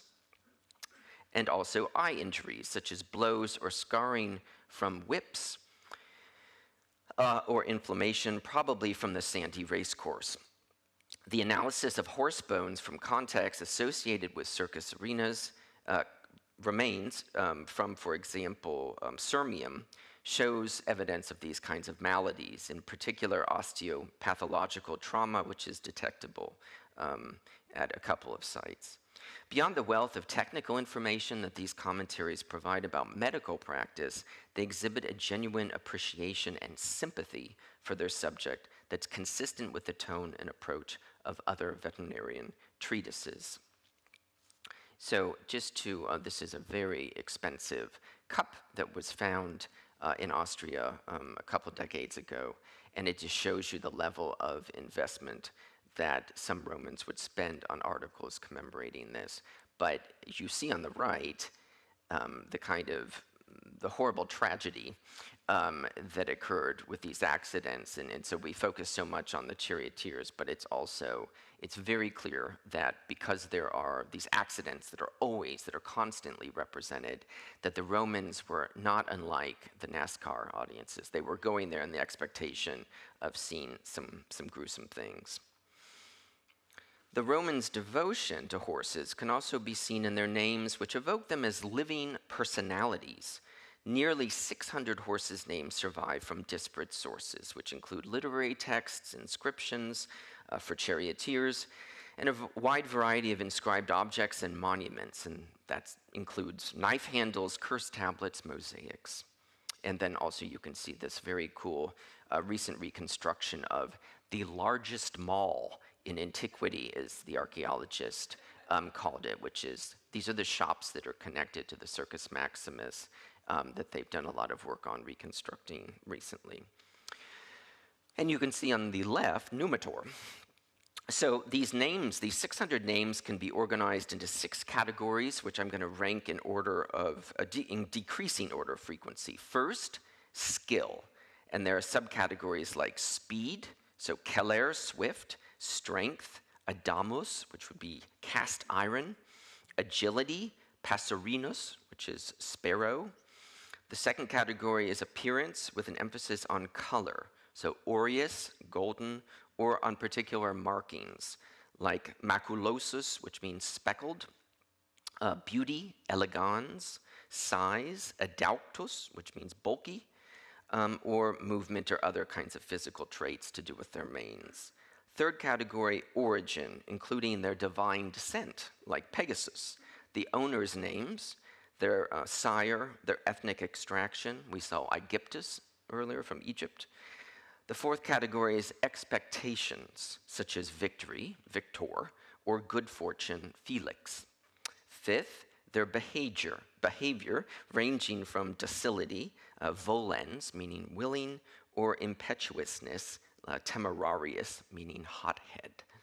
And finally, expressions of affection, such as adamatus, meaning much beloved. Some names overlap these kinds of categories. We have, for instance, Parabolus, flamethrower, that could refer to the horse's manner or its speed, because fire is both ravaging and it's also very fast. Oops. Unlike the harsh treatment that some animals endured in other spectacles, many horses became beloved celebrities in their own right, immortalized, as we saw, in artistic representations in literature. The poet Martial noted dryly, "Martial is known to the nations and to the people, but why do you envy me? I'm no more famous than Indremo the horse." And we already saw 2 such horses celebrated. This kind of hippomania could be found at all levels of Roman society, from commoners to its political pinnacle. The emperors Caligula and Lucius Verus allegedly spoiled their favorite horses, Incitatus and Volucer, with lavish stables, blankets, and foodstuffs. So while some high-minded Romans claimed disinterest in the races, Lucian noted that many had succumbed. And this is just to give you a quick example of the range of material culture that was generated. This is found now in London and was found in the Tiber River. This gives you a sample. We've seen one of these already, of the kinds of things in which we have horses featured prominently. And so I said, Lucian notes that the craze for horses is really great, you know, and men with a name for earnestness have caught it in great numbers. For the urban mob, horse racing was said to have been an all-consuming passion in which racegoers reveled in their passions. And so here we can see how things have probably not changed so much over the time. The favorite among all amusements, from sunrise until evening, in sunshine and in rain, they stand open-mouthed, examining minutely the good points or the defects of charioteers and their horses. Even Ovid, the poet Ovid, that archetypal dirty old man of antiquity, counseled his male readers to pick up attractive female spectators at the races, since the circus held out the promise of a chance romantic meeting romantic encounter that sexually segregated seating at the amphitheater prohibited. So, nor let the contest of noble steeds escape you, the spacious circus holds out many opportunities. So fans were knowledgeable of horses' bloodlines, of their ethnic provenance, and much else, but all that seemingly mattered in the end was these fans' thirst for victory. The horse we most admire is the one that romps home a winner, cheered on by the seething roar of the crowd. Good breeding doesn't depend upon a fancy pasturage. The thoroughbred earns his title by getting ahead of the field, by making them all eat his dust. But lack of victories means that the auction ring will claim him, even the one from the flock of Coryphaeus and the posterity of Hirpinus. Superstition hung heavily over the races, and spectators went to extremes to secure their precious victories for their chosen horses. A Roman physician relates how some enthusiasts smelled the dung of their favorite horses to evaluate their health and to forecast the outcome of their races. Some horses were decked out with ornaments that were thought to aid their performance. And just briefly, this is an example of a Roman curse tablet, and these are extremely explicit and extremely detailed. They don't just go after the charioteers. They definitely go after these lead horses as well. And these are almost like small little, like a novella on a different kinds of usually lead tablets, and then they're buried in a cemetery or a circus. And they're very specific and very gruesome in terms of what they're asking for. So we have examples of what people thought would assist, and we're told, for example, that wolf teeth hung around a horse's neck would make it race faster. Other items such as crescent-shaped amulets and bronze bells were used as amulets against the threat of envy and also of the evil eye. Such bullae and other neckwear were therefore not merely decorative, but were employed as talismans against witchcraft attacks, since some spectators attempted to influence the outcome of the races by casting spells on drivers, or in some cases exclusively on ill-omened horses. So this is a really interesting image, because if you look at the horses themselves, if you look around their necks, you're going to see this combination of various kinds of ornamental decoration or detail. So clearly, these things are not just showing up in the literary sources.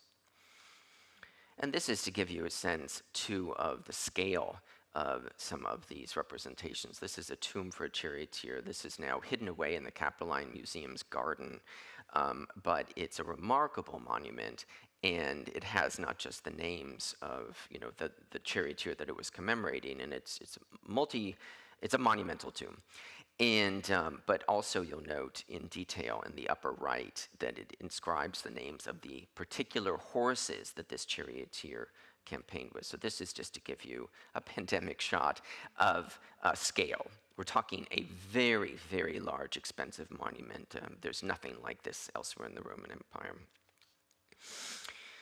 So some racehorses met a kinder fate than the auction ring or accidents on the racetrack, and they were put out to pasture. And their lives and deaths might even be commemorated through tombstones, especially those which were famous, like the Aegyptus that we saw at the start. Another, though different idea of this, is captured by the grave altar of Titus Flavius Abascantus.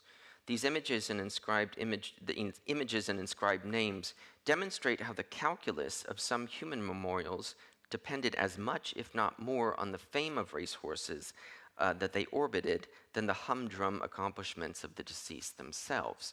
And so what I mean is this guy was really kind of a forgettable nobody. He was a civil servant, and he was a kind of mid-ranking civil servant.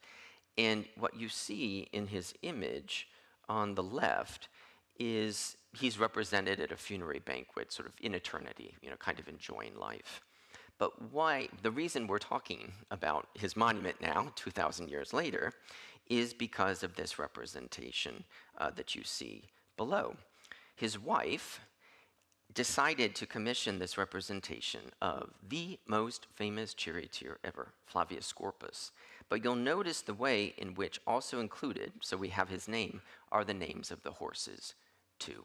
So it wasn't just that the charioteer mattered, it was also that the horses were key to understanding this, to kind of perpetuating his memory into eternity. The arrival of Christianity doesn't fundamentally alter this calculus. What's clear is that for many Romans, even those living under the growing influence of Christianity in the 4th century, chariot races were still tantamount to a religion. The Circus Maximus was still their temple, and charioteers and racehorses were their gods. Indeed, racehorses continued to be named after pagan gods, even as one early church father lamented that the people of Rome could name the star racehorses of the day, but they couldn't name the number of apostles. And so this just gives you an example of the way in which you have these images of racehorses used in a kind of, Christianized way. Finally, though we don't have many, some funerary monuments are dedicated to racehorses themselves and can include affecting epitaphs, such as a relief that you see the text of here. So it's broken off, but it says essentially, such a horse neither this or that in corporis would have produced, nor the Tuscan valleys, nor the Sicilian pastures. You who were accustomed to outrunning the roaming birds and defeating the blasts of the northeasterlies, now have your staple in this tomb. The desire to humanize racehorses in this way, commemorating at once their personal qualities and their agonistic achievements through words and stone, is a reminder that Romans' engagement with animals could be more complex, even more humane than is often appreciated. Racehorses impacted human lives in diverse ways, and thus, together with other animals, are essential to the history of human culture, as humans are. Racehorses accordingly deserve a distinct place of their own in the history of Rome's oldest and most venerable form of athletic competition. Thank you.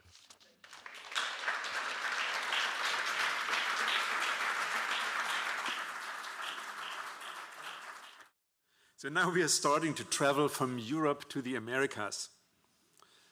Catherine Ranton presents Horses in Conquest and Colonization from Medieval Spain to Latin America. Catherine is a historian and a communications specialist at the Getty Research Institute. She co-founded the Equine History Collective, and she studies the ways animals contributed to historical change in the early modern world.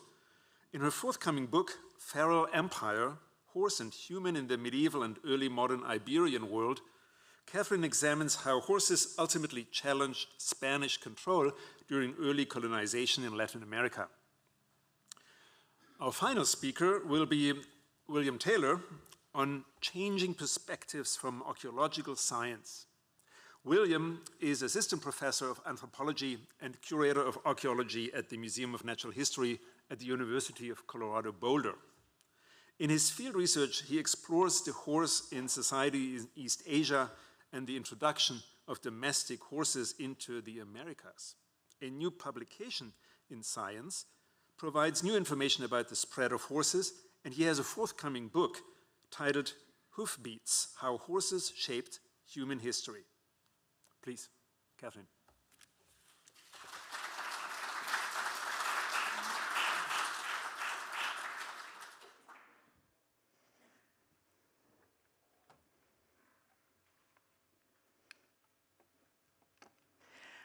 Good afternoon, everyone. It's a pleasure to be here, and it's a luxury to spend the day talking about horses, so thank you to the Getty. And you are also now part of the privileged few. Once you start looking, you will see them everywhere.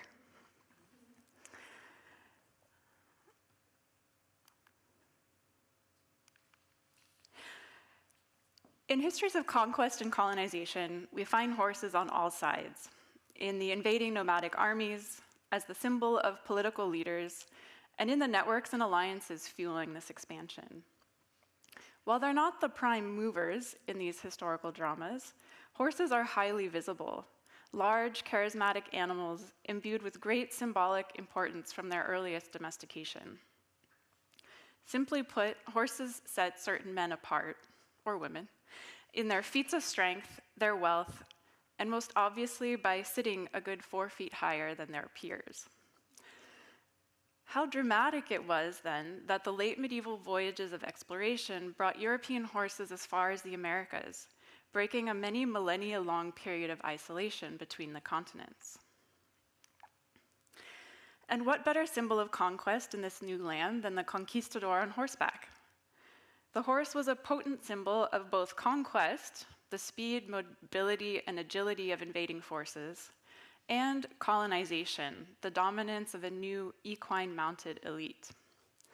This is a victorious depiction of Hernán Cortés from the history of Tlaxcala, drawn in the mid-16th century by indigenous artists from one of his most critical allies. In the 100 or so images in the series, the horse becomes a repeated visual trope signifying the Spanish at war. But as you'll see as I talk further today, this image is only the tip of the iceberg. Seeing the horse as a symbol of conquest is not actually self-evident. The horse was far from the most important factor in this moment of upheaval and change, when compared to the tens of thousands of indigenous allies the Spanish relied on in their campaigns, or the ravages of contagious disease that decimated native communities. Instead, this iconography is an artifact of centuries of conquest within the Iberian Peninsula that established legal and political systems, making horses essential to governing. And in the following images, I will describe these systems, how they were applied in the Spanish Empire and the Americas, and finally, what was different about these relationships with horses and humans in the New World. With apologies to all of my preceding speakers, to gallop rapidly over 1,000 years in just one sentence. Native Iberian horse culture in reality contained deep influences of several colonizing civilizations. From the 8th century BC on, Greek and then Carthaginian traders moved in from the south, while Celtic settlers did so from the north, seeking local metal deposits and encountering local horse populations. The center image of Iberian pottery depicts 2 horsemen from Valencia, brandishing their lances in a ritual show of force, and is dated to the 3rd century BC. Later, as Carthage waged war against the Roman Republic in the 2nd century BC, both sides called in cosmopolitan cavalries to the peninsula from Celtic, Germanic, and North African origins. Celtic cavalry were known for their riding in a formation called the Trimarchisia, which supported the mounted warrior with 2 attendants who brought 2 horses as remounts. And this influenced Germanic and Roman cavalry forces throughout Europe. In the image on the left, you can almost see this horned saddle used to keep the rider in place instead of stirrups.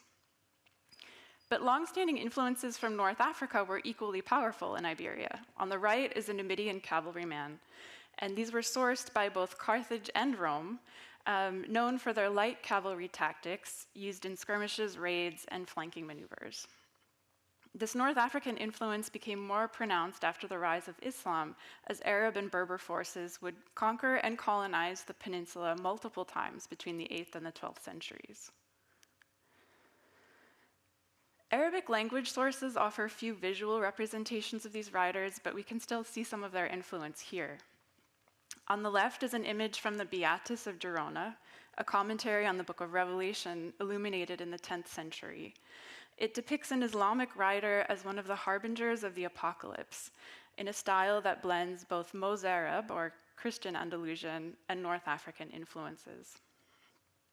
On the right is an image from a 13th century song cycle about the miracles of the Virgin Mary, which beautifully illustrates several equine tales, and this one depicts the forces of the King of Marrakesh in a style of seat and armor also in use in the Iberian Peninsula, known as riding, quote, a la jineta.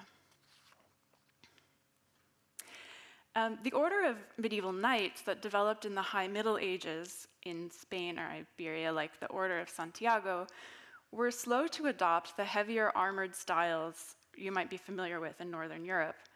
It was not until courtly tournament practices came into vogue in the 15th century that this was emphasized. Here you have a scene from the Room of Battles in the royal palace of Escorial. It depicts a famous battle in 1431 between the forces of John II of Castile and the troops of Muhammad IX, the Nasrid Sultan of Granada. In the black circle, you see the heavy knight in full armor charging with a couched lance. In the yellow circle, you see another Castilian knight, you can identify by the helmet, fighting a la jineta, or what was also known as the Moorish style, with shorter stirrups, shield, and lance. And to return for a moment here to our conquistadors in the Americas, they're likewise pictured in both styles, although more predominantly in the jineta or light cavalry version on the left. The shifting alliances and conflicts between competing Christian kingdoms and Muslim caliphs, emirates, and taifa states gave rise to what has been called a society organized for war. This map is a thumbnail sketch of the changing frontiers, the region between Toledo and Granada, or between the green and the blue lines, changed hands between the 11th to the 15th centuries, and particularly the southern frontier zone shaped the role of horses in newly conquered territory. Granada would be fully incorporated into the Kingdom of Castile in 1492, the same year that Columbus unwittingly landed in the New World. These continuous military campaigns supported a transactional economy, enabling non-noble men-at-arms to gain the privileges of knights. A foot soldier who unhorsed an opponent would gain a larger share of loot and rights to use municipal lands in the new settlements. In contrast, newly conquered Muslim and Jewish subjects would be prohibited from riding horses. This arrangement, known as the popular or non-noble cavalry, is one where the king extended privileges to an individual who supplied his own horse. And this is quite distinct from the traditional feudal model of a knight who pledged his fealty to a lord in order to be provided with an expensive horse and armor. Formalized in the 14th century, this social status was sometimes memorialized in a city confraternity, like it was for these two knights from the city of Burgos. The status became an essential requirement for anyone who wanted to obtain a government post in any of the newly conquered cities. When the king distributed land grants to towns, military orders, or these individual knights, the horse served as a basic unit of measurement. A caballeria was roughly the amount of land allocated for grazing your horse, a caballo. The king also prohibited moving or selling horses outside of his specific jurisdictions as state military assets. Consequently, good government for a city required horse breeding. For much of the year, these animals lived at liberty. They were moved seasonally between communal summer and winter pastures, and local mares would be gathered for breeding each year by town officials. So these are some of the deeply ingrained traditions that had a strong influence on Spanish expansion from the Iberian Peninsula to the New World.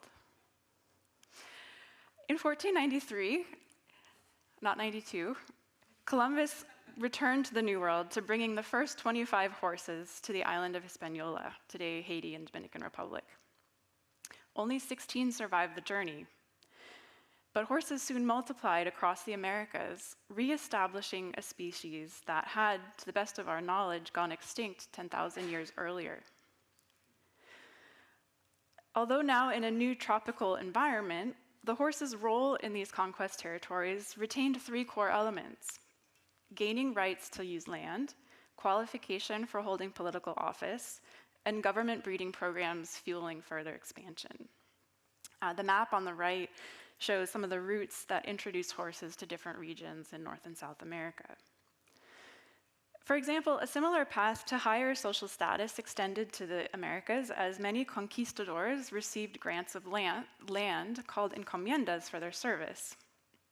And in exchange for the land, indigenous labor, and tax exemptions, they were expected to maintain a certain number of horses. However, the Spanish did not encounter native populations of horses, so these matters appeared quite urgent to colonial officials. Mortality, as you might have seen from those numbers earlier, was as high as 50% for horses arriving by sea, and losses in military expeditions further increased their scarcity.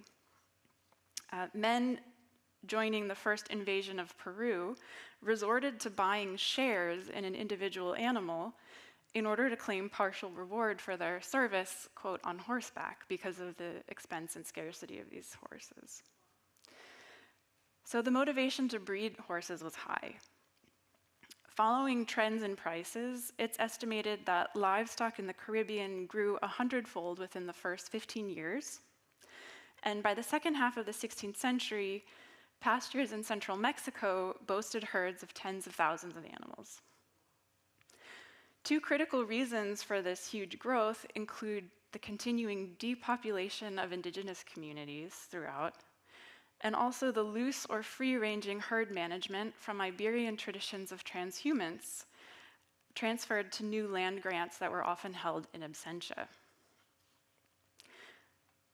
So developing a large horse population was critically important to Spanish methods of governing conquest territories.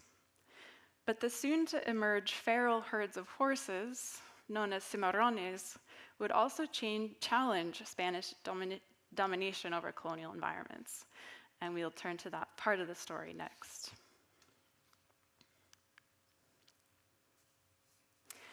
So, what was the first impression of horses from a native perspective, both in armed conflicts and on a psychological level?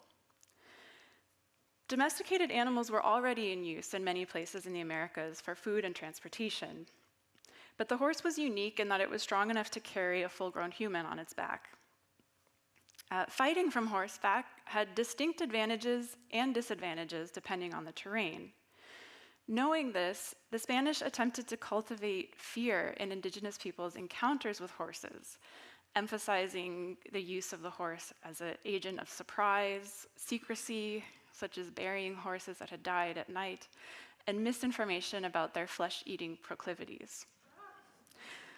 Conversely, records of indigenous experiences illustrate acute understanding of how to neutralize cavalry tactics and how crucially symbolic the horse was to their Spanish opponents.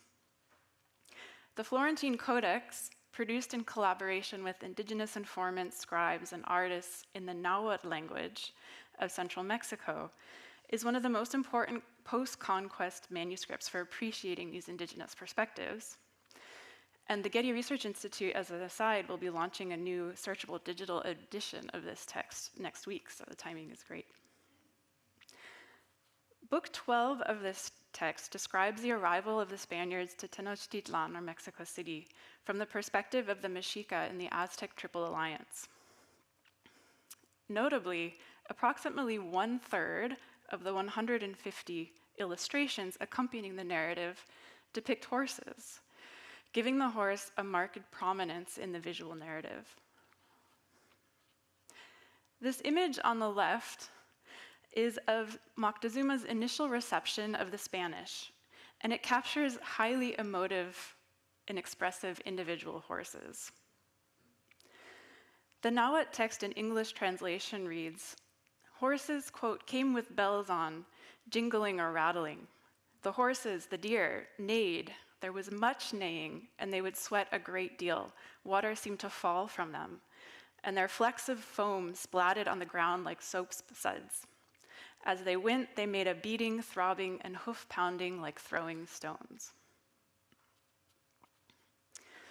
Of course, interactions initially with horses primarily took place in terms of violent armed combat. Horses were clearly agents that the Spanish used to exert excessive force in the impact of a cavalry charge, a hit-and-run raid, or by spearing people trapped in an enclosed courtyard, as is depicted in the center image. This account championed the valiant cause of the Mexica in defending their home, so their ability to strategically thwart the approach of the Spanish cavalry included tactics like using the watery canals in the city to their advantage, and a proud account on the right of unhorsing a conquistador is an example of their individual skill and bravery. In the Americas, the words used to describe horses, as Carolyn mentioned, relate them to deer, elk, or dogs, depending on the region of contact.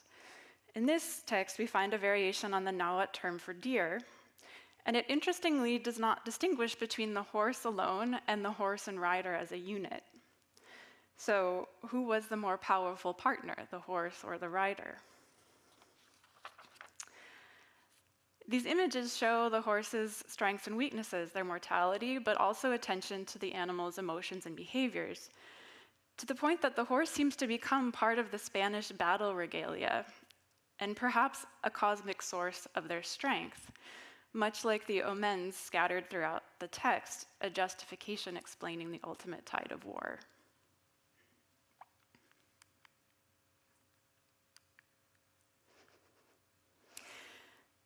As they had in other conquered territories, the Spanish prohibited their new indigenous subjects from riding horses under saddle or carrying arms, and this was a formal ban that would not be lifted until 1653. Nevertheless, across Mexico and Peru, indigenous allies gained access to horses through existing Spanish customs of rewarding military service. Conquistadors had relied on tens of thousands of allies as warriors, guides, and translators, and military service facilitated acquiring new privileges like horseback riding. Over 1,100 individual permissions to ride, own, or use a horse appear in the records of the Viceroyalty of New Spain before 1600, and this map illustrates their distribution. One of the earliest documented examples was for a cacique in Huejotzingo, Don Tomé, who served on a Spanish campaign in 1530. In Peru, Pizarro brought with him an indigenous ally named Don Martin, who, after the campaign, received an encomienda, or land, in Cajamarca, and later also fought as a mounted cavalryman in Spain, much like the more famous Garcilaso the Inca after him. This familiarity with horses was also used to resist. For example, Manco Inca, one of the several princes in Peru who had initially viewed the Spaniards as potential strategic allies, learned how to ride while held in captivity. He later used this knowledge of horses and cavalry maneuvers to rebel. In the siege of Cusco in 1535, for example, he used tactics like seizing the higher ground to neutralize cavalry charges, digging pits to break horses' legs, and even flooding entire fields to make them impassable for men on horseback. It comes as no surprise, then, that some voices strenuously objected to indigenous peoples' growing familiarity with horses. In 1555, the Franciscan friar Motolania wrote to Charles V that many Indios had horses and would, quote, want to be equal for some time with the Spanish. And in Peru, just a few years later, Governor Garcia de Castro also complained of the carelessness the Spanish had exhibited in allowing Indios to ride horses.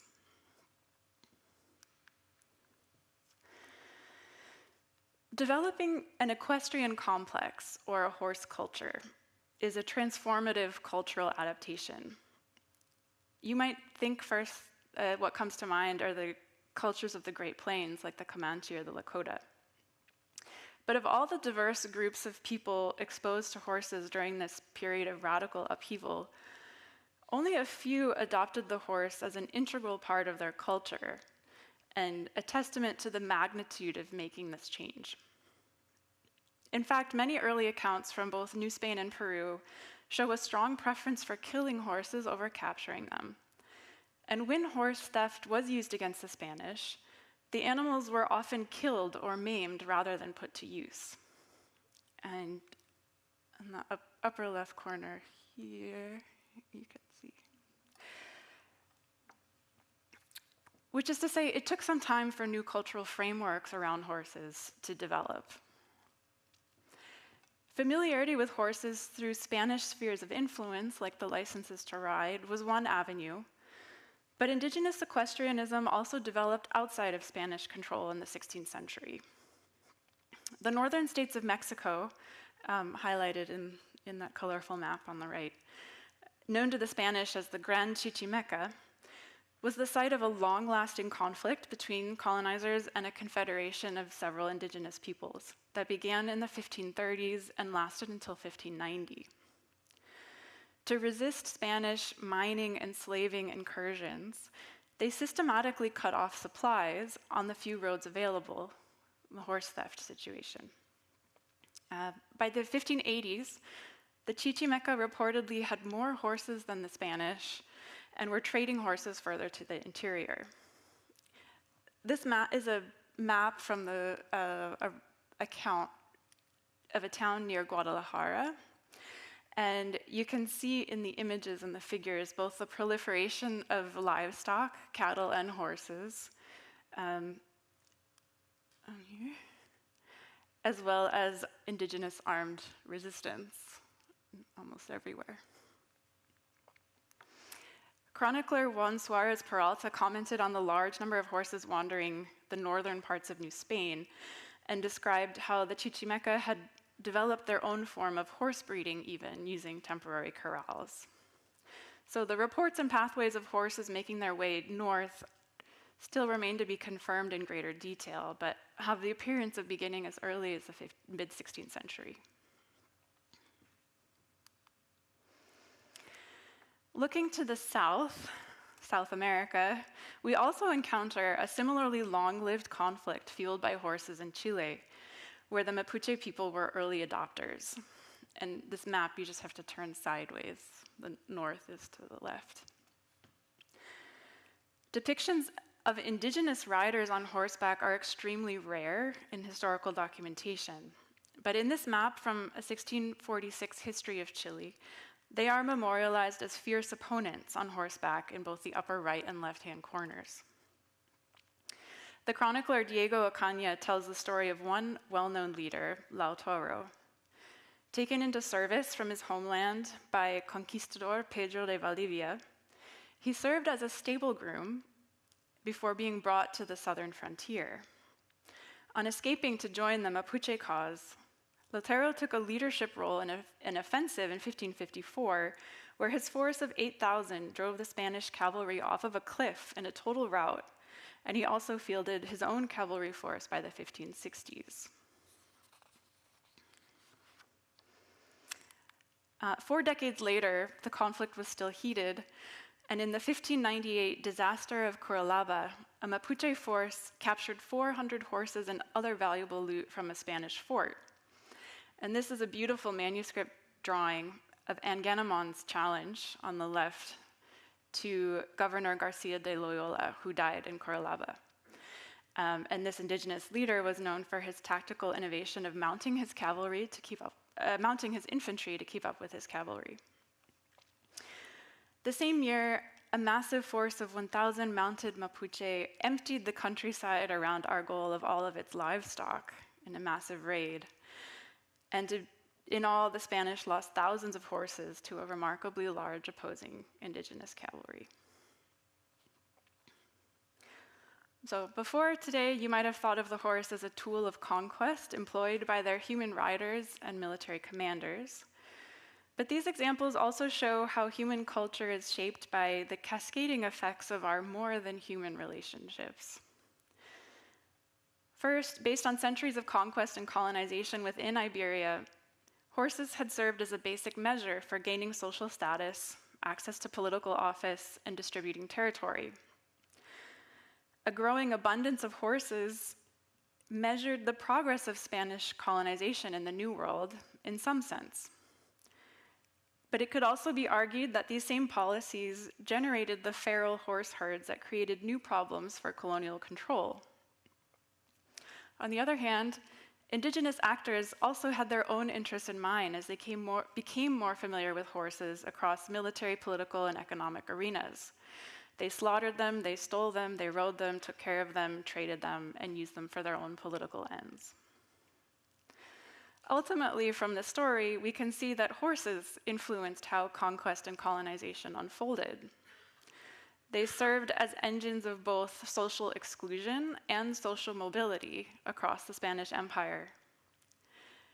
Growing through both intentional and unintentional breeding, Their abundance reveals a central tension between the colonizers' desire to populate new lands with horses and to regulate their use and possession.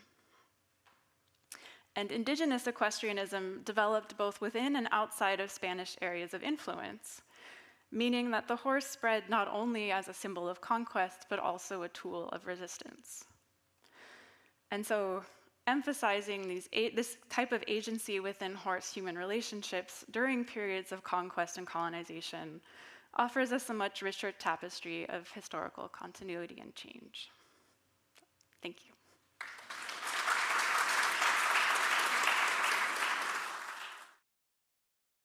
Hi, everyone. Thank you so much for having me here. I'm William Taylor. I'm a curator of archaeology at the Natural History Museum at the University of Colorado. And I'm a little bit of a fish out of water here as the lone, bone guy.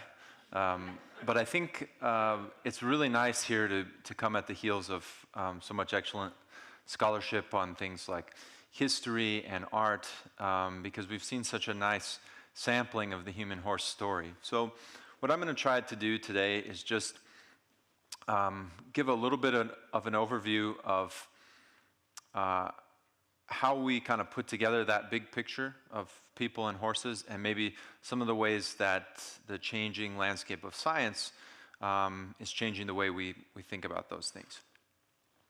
So, I mean, as everyone in this room knows, the domestication of the horse was really one of the most momentous events in human history. And while, today in downtown or seaside Los Angeles, it's pretty rare that we're encountering a horse on the street. You might, mostly in our day-to-day, they're either a novelty, like a tourist carriage, or kind of an elite hobby, right?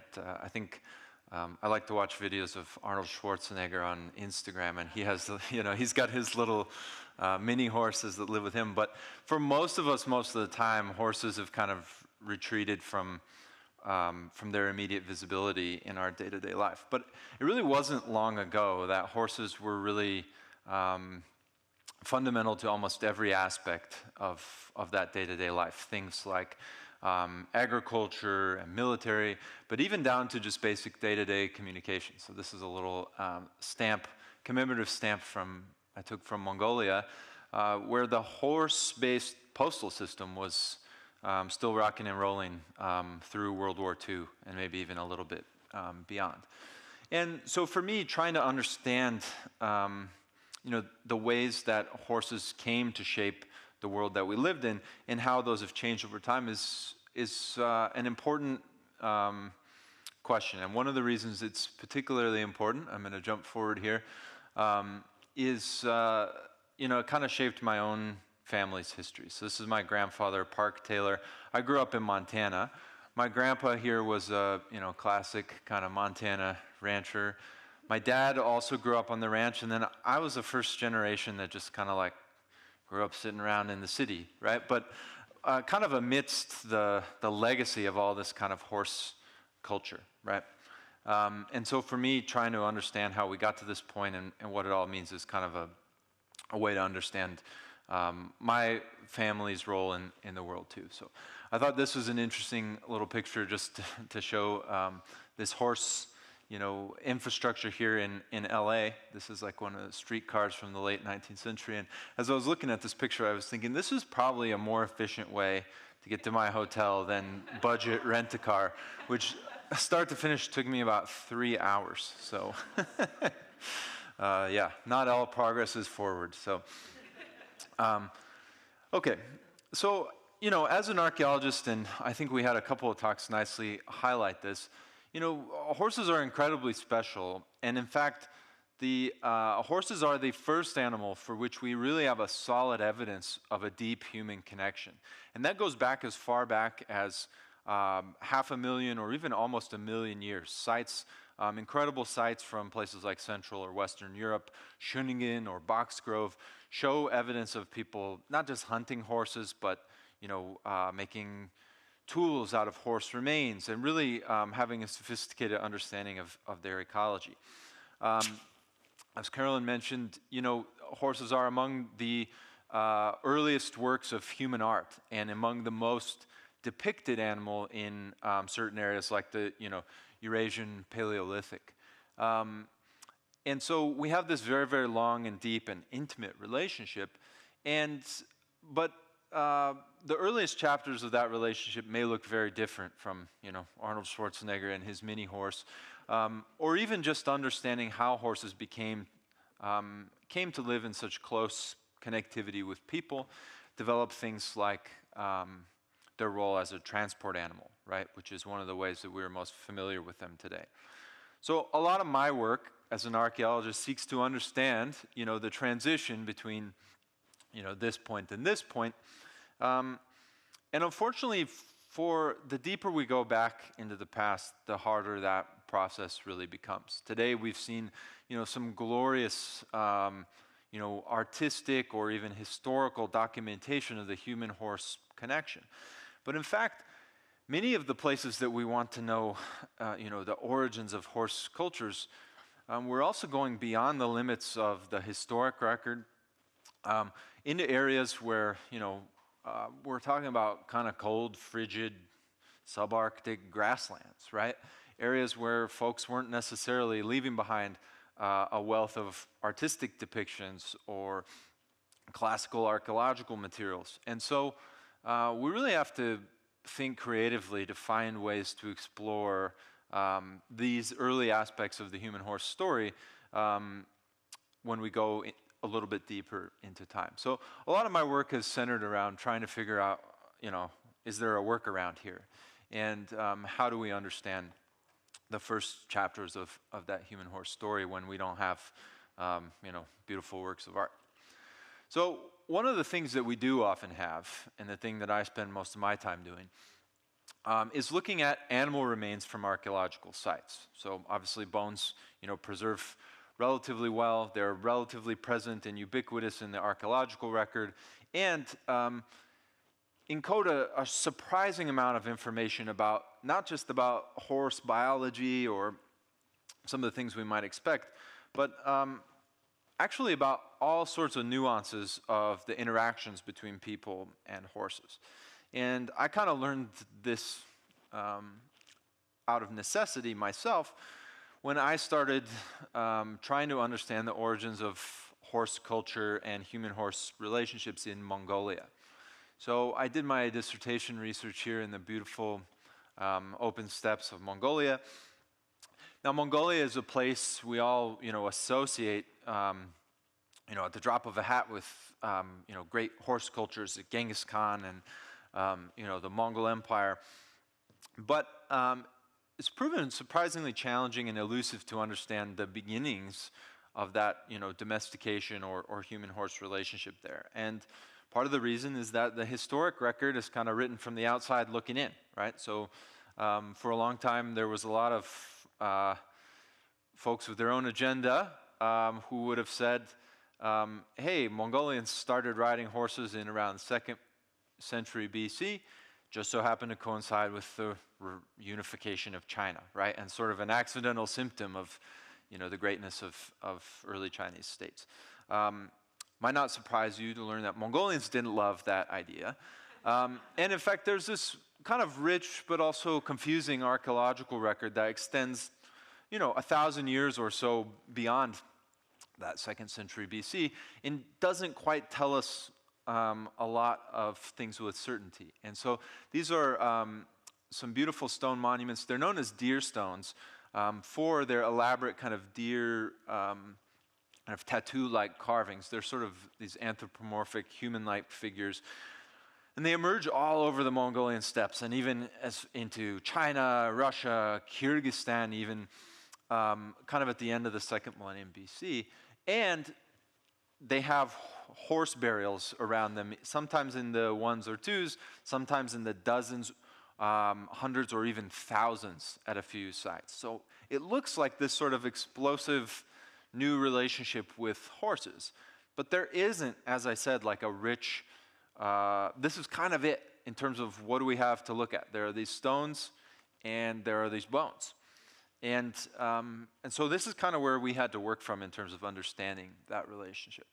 So over time, and through growing comparison of horses that we know today, either from archaeological sites around the world or from natural history collections, people that had donated a horse that lived a particular life, the skeleton of race horses or military horses or wild horses, feral horses, zoo horses.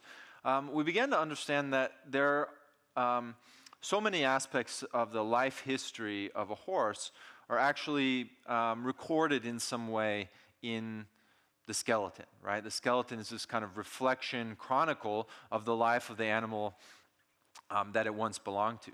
And through this, we began to realize that certain, correlates, osteological correlates, could really tell us pieces of that story. So in looking again at the horses that came out of these deer stone burials, we first identified a number of different things that we think were associated with transport, things linked with heavy exertion, this sort of thing. But also, right here we have a depression to the bridge of the nose caused by a bridle, right? So kind of a smoking gun direct link that says, hey, this animal was harnessed and bridled at some point in the past. Over the years, we've kind of built outwards from this, drawing on the work of other scholars and also just exploring horses that live different kind of lives, both now and in the past. And in doing so, I've been able to see that there's actually so much more to be learned. So this is a study that we had out this year. We studied the skeleton of Chinese chariots from the early first millennium BC and compared those with the first set of kind of cavalry or ridden horses from a similar region a few centuries later. And we compared the occurrence of kind of skeletal pathologies, just, new bone formation or little problems that develop here and there, and where are they showing up in terms of their frequency.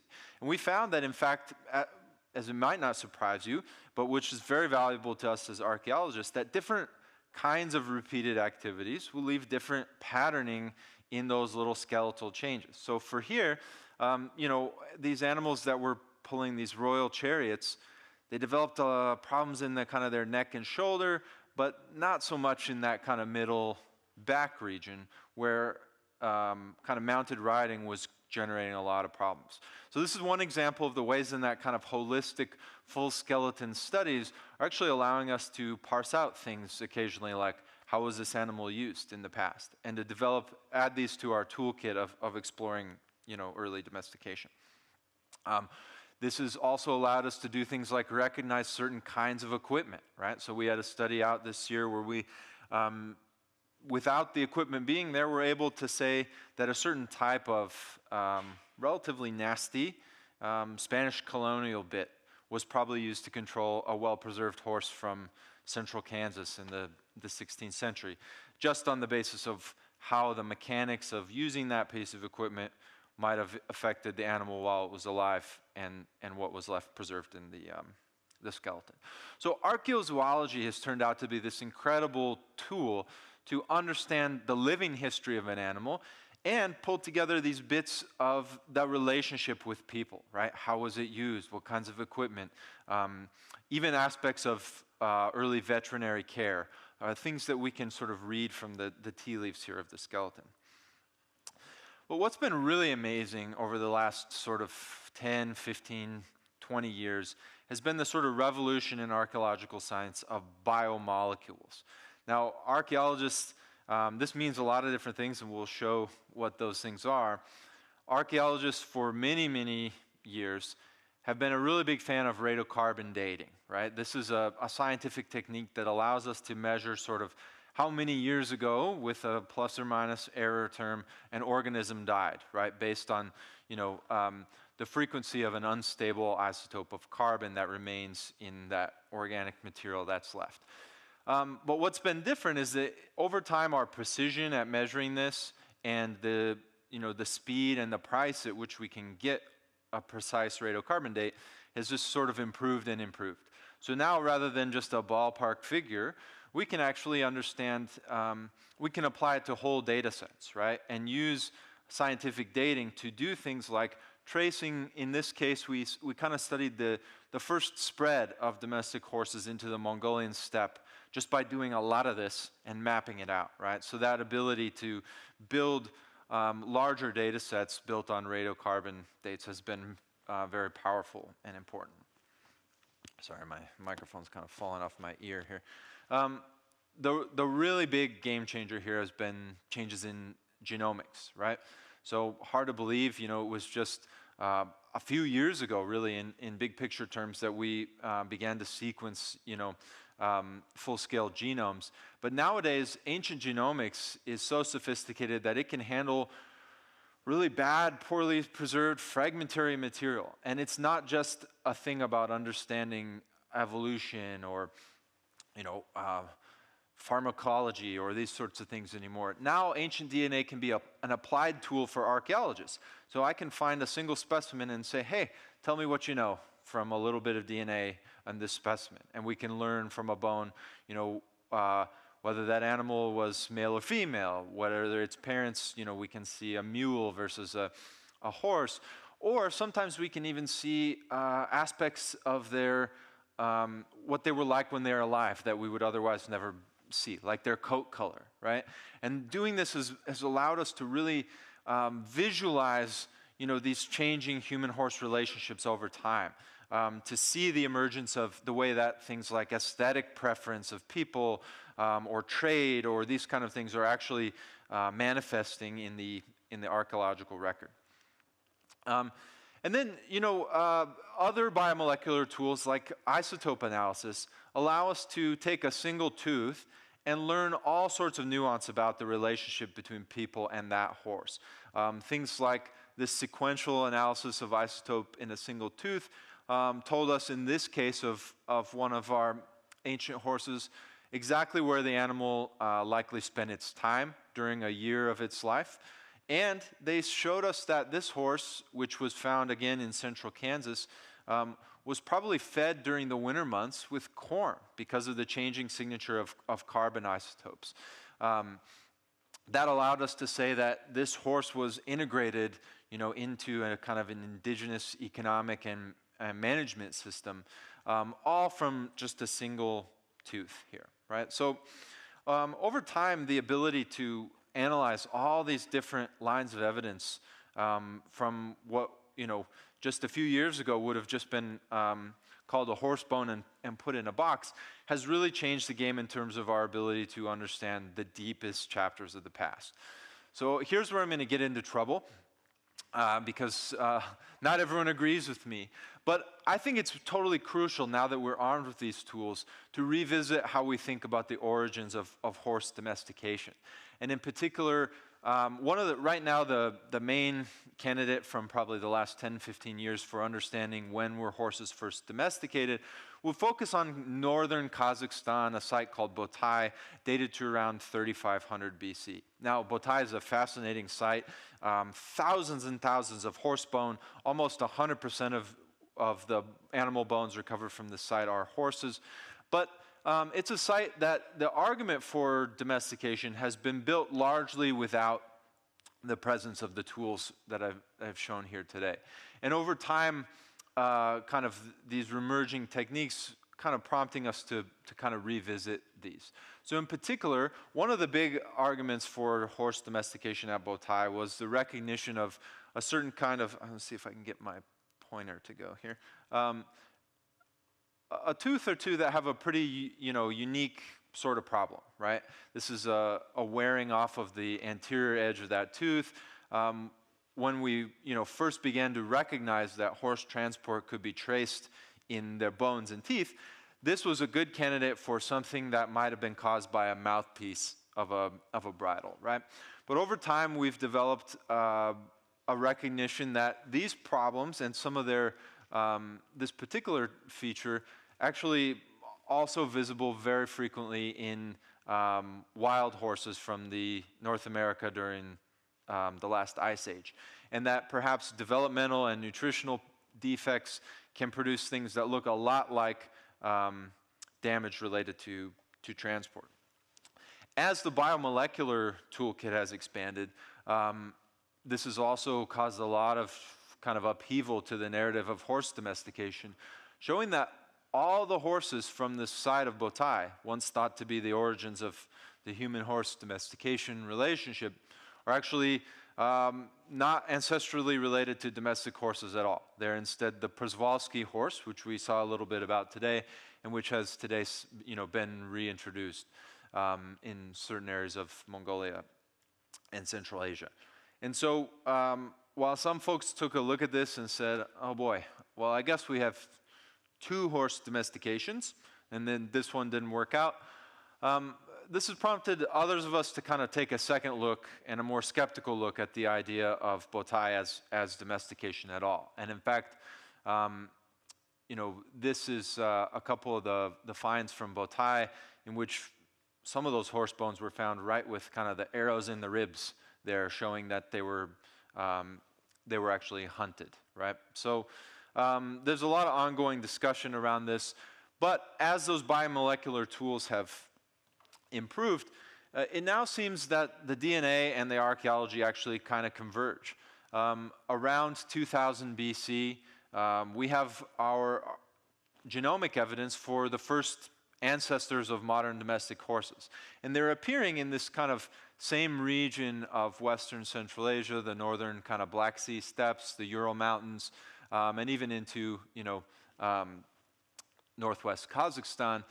But about 1,500 years later, or maybe a few centuries before. At this time, horses that are genomically identified as the ancestor of modern horses appear right at the same time that the first really solid archaeological evidence for horse domestication also appears. We have these kind of chariot burials, partial chariot burials called, known as the Sintashta culture, and also things like osteological problems related to transport being found in the horses from this time period, right? So, and then the genomic research that's come out over the last 2 or 3 years is really important because it shows that within just a few centuries, right, not 1,500 years, we have the first evidence for horses and chariots, and we have this incredible explosion outwards from this kind of core domestic horse region into almost every corner of ancient Eurasia and even North Africa over, half a millennium. So really important and transformative change took place at this time. So I don't bring together all these different kind of emerging tools just to sort of poo-poo existing ideas about horse domestication. I think they've really given us a very powerful toolkit for understanding the whole, of antiquity and the changes in our relationship between people and horses over the centuries. And so over the last couple of years, we've been trying to find different ways to apply them to different but yet equally kind of important and powerful chapters of that story. One of the things that we found is that archaeological science actually helps us restore some of the gaps in the kind of global archaeological and historical records. And showing us, for example, that things that we thought we knew pretty well about chronology might not have the whole picture. So in this case, we radiocarbon dated some recently discovered archaeological sites in Mongolia in which there are full-scale frame saddles and even stirrups, early stirrups. And the results were a little bit surprising.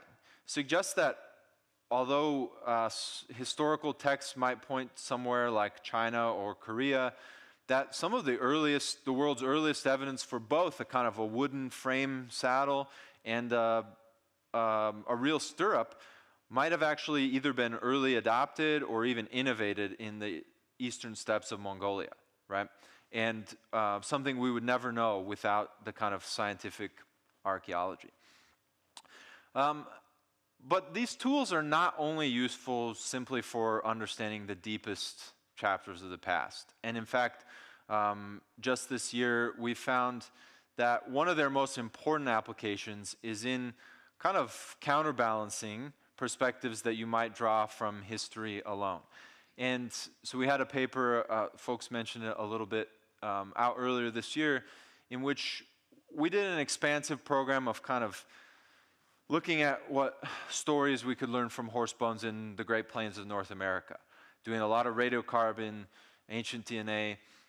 And what we discovered is that in some cases, especially the central and kind of northern plains of North America, that the two data sets, history on the one hand, archaeology and scientific study on the other hand, are telling a little bit of a different story. They suggest that horses spread through kind of indigenous social networks, a lot like in Dr. Renton's talk, into areas like Wyoming, Idaho, Kansas, decades or in some cases even centuries before the first kind of historical chronicle written by a European observer might have shown.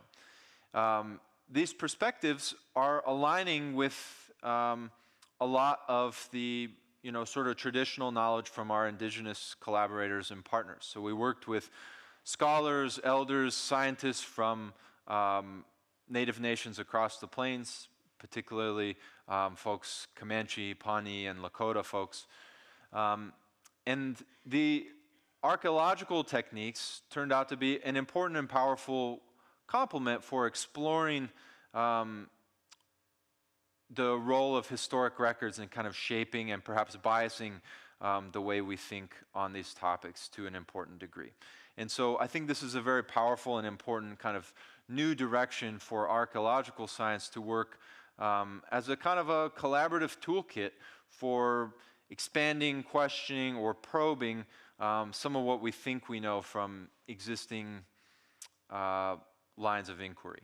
So, it's an interesting time in archaeological science. So, might not surprise you to learn, I took that picture in Mongolia. I think this is only one or two of them that they have that are like this, but I got a kick out of it. It kind of shows the future, right? The human horse story has changed a lot in a very short period of time. Thinking back to my grandpa's world in 1903, he was riding a horse to work, or riding a horse was work, right? And there are still some parts of the world where that's true today, Mongolia here being one of them. But as the world changes and our relationship between horses change, I think it becomes really important to kind of elucidate through archaeology, through history, through art, what the impacts of horses have been and what that means for the future. What we see from archaeological science now is that, yeah, perhaps there are some things that are a little different, right? Maybe the trajectory of that domestication relationship is shorter, but it also is more dynamic, right? We can see through archaeology just how quick and transformative sometimes the impact of something like horse chariots, horse transport, or horse domestication can be across the ancient world.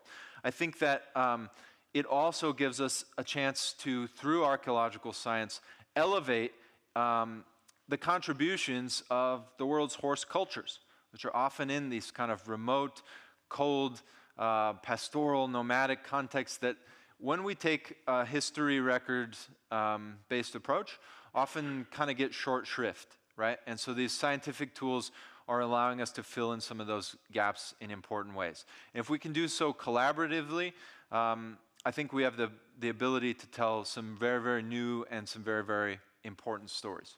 So with that, if you're interested in exploring some of these things more, you can read more about it in my book here, which is coming out next year. It's off to the printers, so University of California Press, probably halfway through 2024. So thank you so much for your time, and look forward to talking with you more.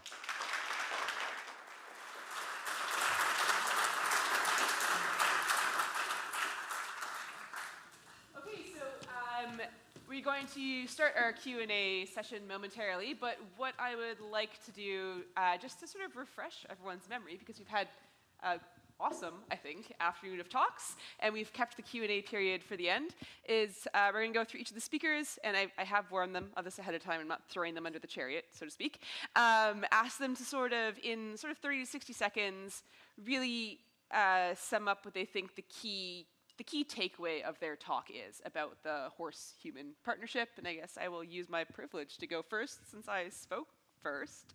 And I would say, because I did the broad spectrum approach, the key takeaway I'm hoping people picked up from my talk was that horses and humans have a very tangible and at times emotive bond, that in the past horses weren't just tools or objects, but that there is a degree of understanding and of partnership between them.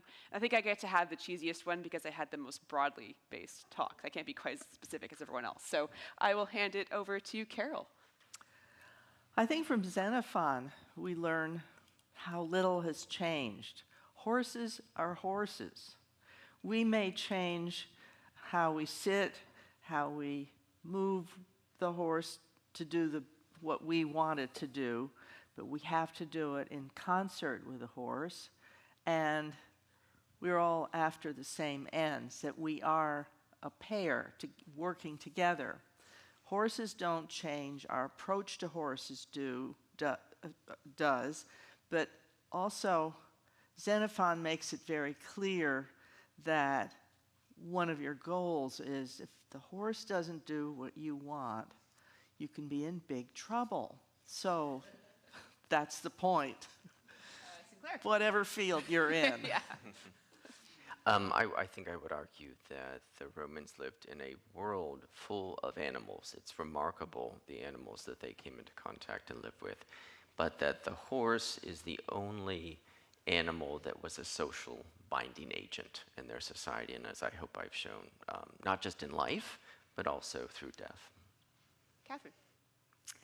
I think the interesting point is how horses influence us. So my talk was about conquest and colonization, and that there are multiple ways that those relationships can turn. So is the horse meant to conquer or to resist, and what choice you have?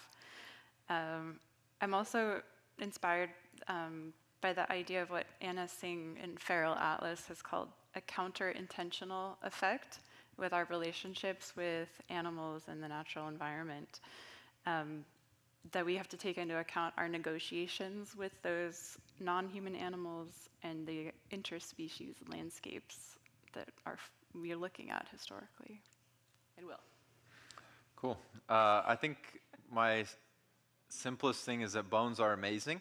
But in particular, that if we only focus on things like historic texts or artistic representations, we end up missing so much of the human-horse story. And so, horse cultures in grasslands around the world, from Mongolia to the Pampas or the Great Plains, or the deserts of North Africa,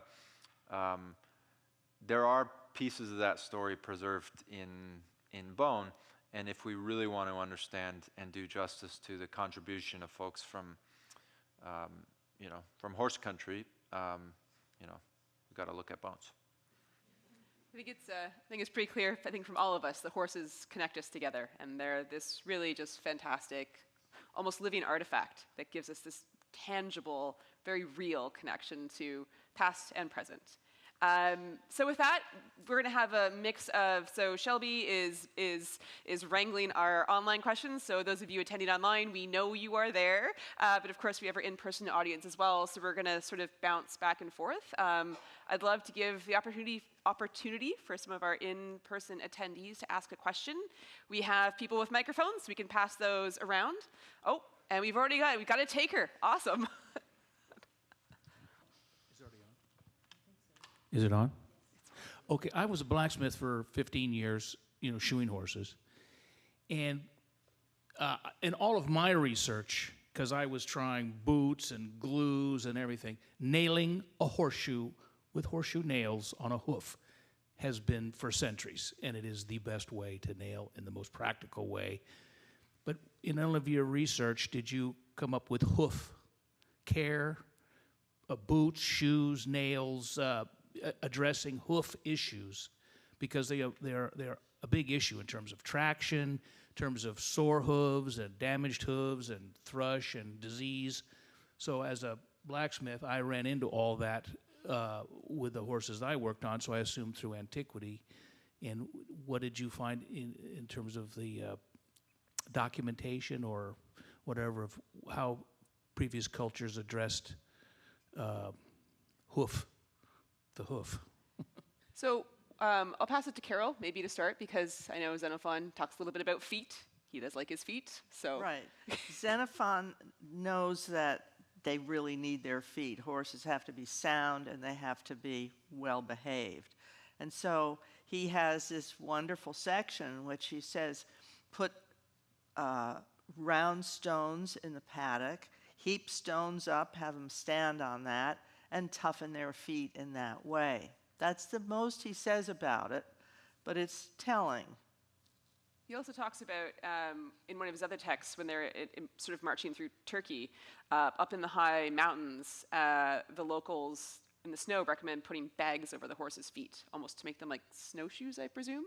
And the Romans had a thing called a hippo sandal, which is like the earliest easy boot. It's this massive metal thing that they tied on, but was not for actual day-to-day use. But Will, I don't know, with your bone stuff, have you encountered any hoof things? You know, so in the steppes, one of the funny things is most of the time, when horses are kind of out there free ranging, the first thing that's kind of shocking is the degree to which hoof health is, essentially unmanaged hoof health in a lot of areas is excellent. We do have archaeological evidence for horseshoes. They are notoriously difficult to date as just like a hunk of metal. Some of the coolest ones would be during the Viking era, there are like snowshoes that would kind of made out of twine and bark, kind of wrapped for getting up on the high mountains, and some rougher areas of ancient Mongolia, for example. There's evidence that they were doing probably something pretty similar to what folks are still doing today in terms of metal shoes and nails. I would say I have once in a while seen something a little simpler, which is just, I don't know whether you pour molten metal on the hoof or something that appears to be kind of unnailed. But I don't imagine that would be all that stable. So. But yeah, there's been an interest in the no hoof, no horse thing for a very, very long time. That's nothing new. I have one more comment too from the ice. So in our high mountain ice, we have a paper coming out soon. We do have evidence that as early as the end of the second millennium BC, folks were actively engaged in kind of trimming and caring for a broken nail or that sort of thing, maybe even in the field, right? So folks were clearly paying a lot of attention to hoof care from a very, very early stage, just based on that one find. But.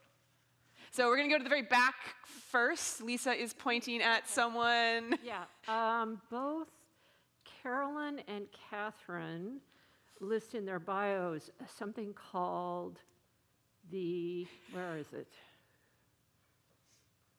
Equine History Collective, and I'd be very interested in hearing more about that. And where were you guys when I was writing my dissertation?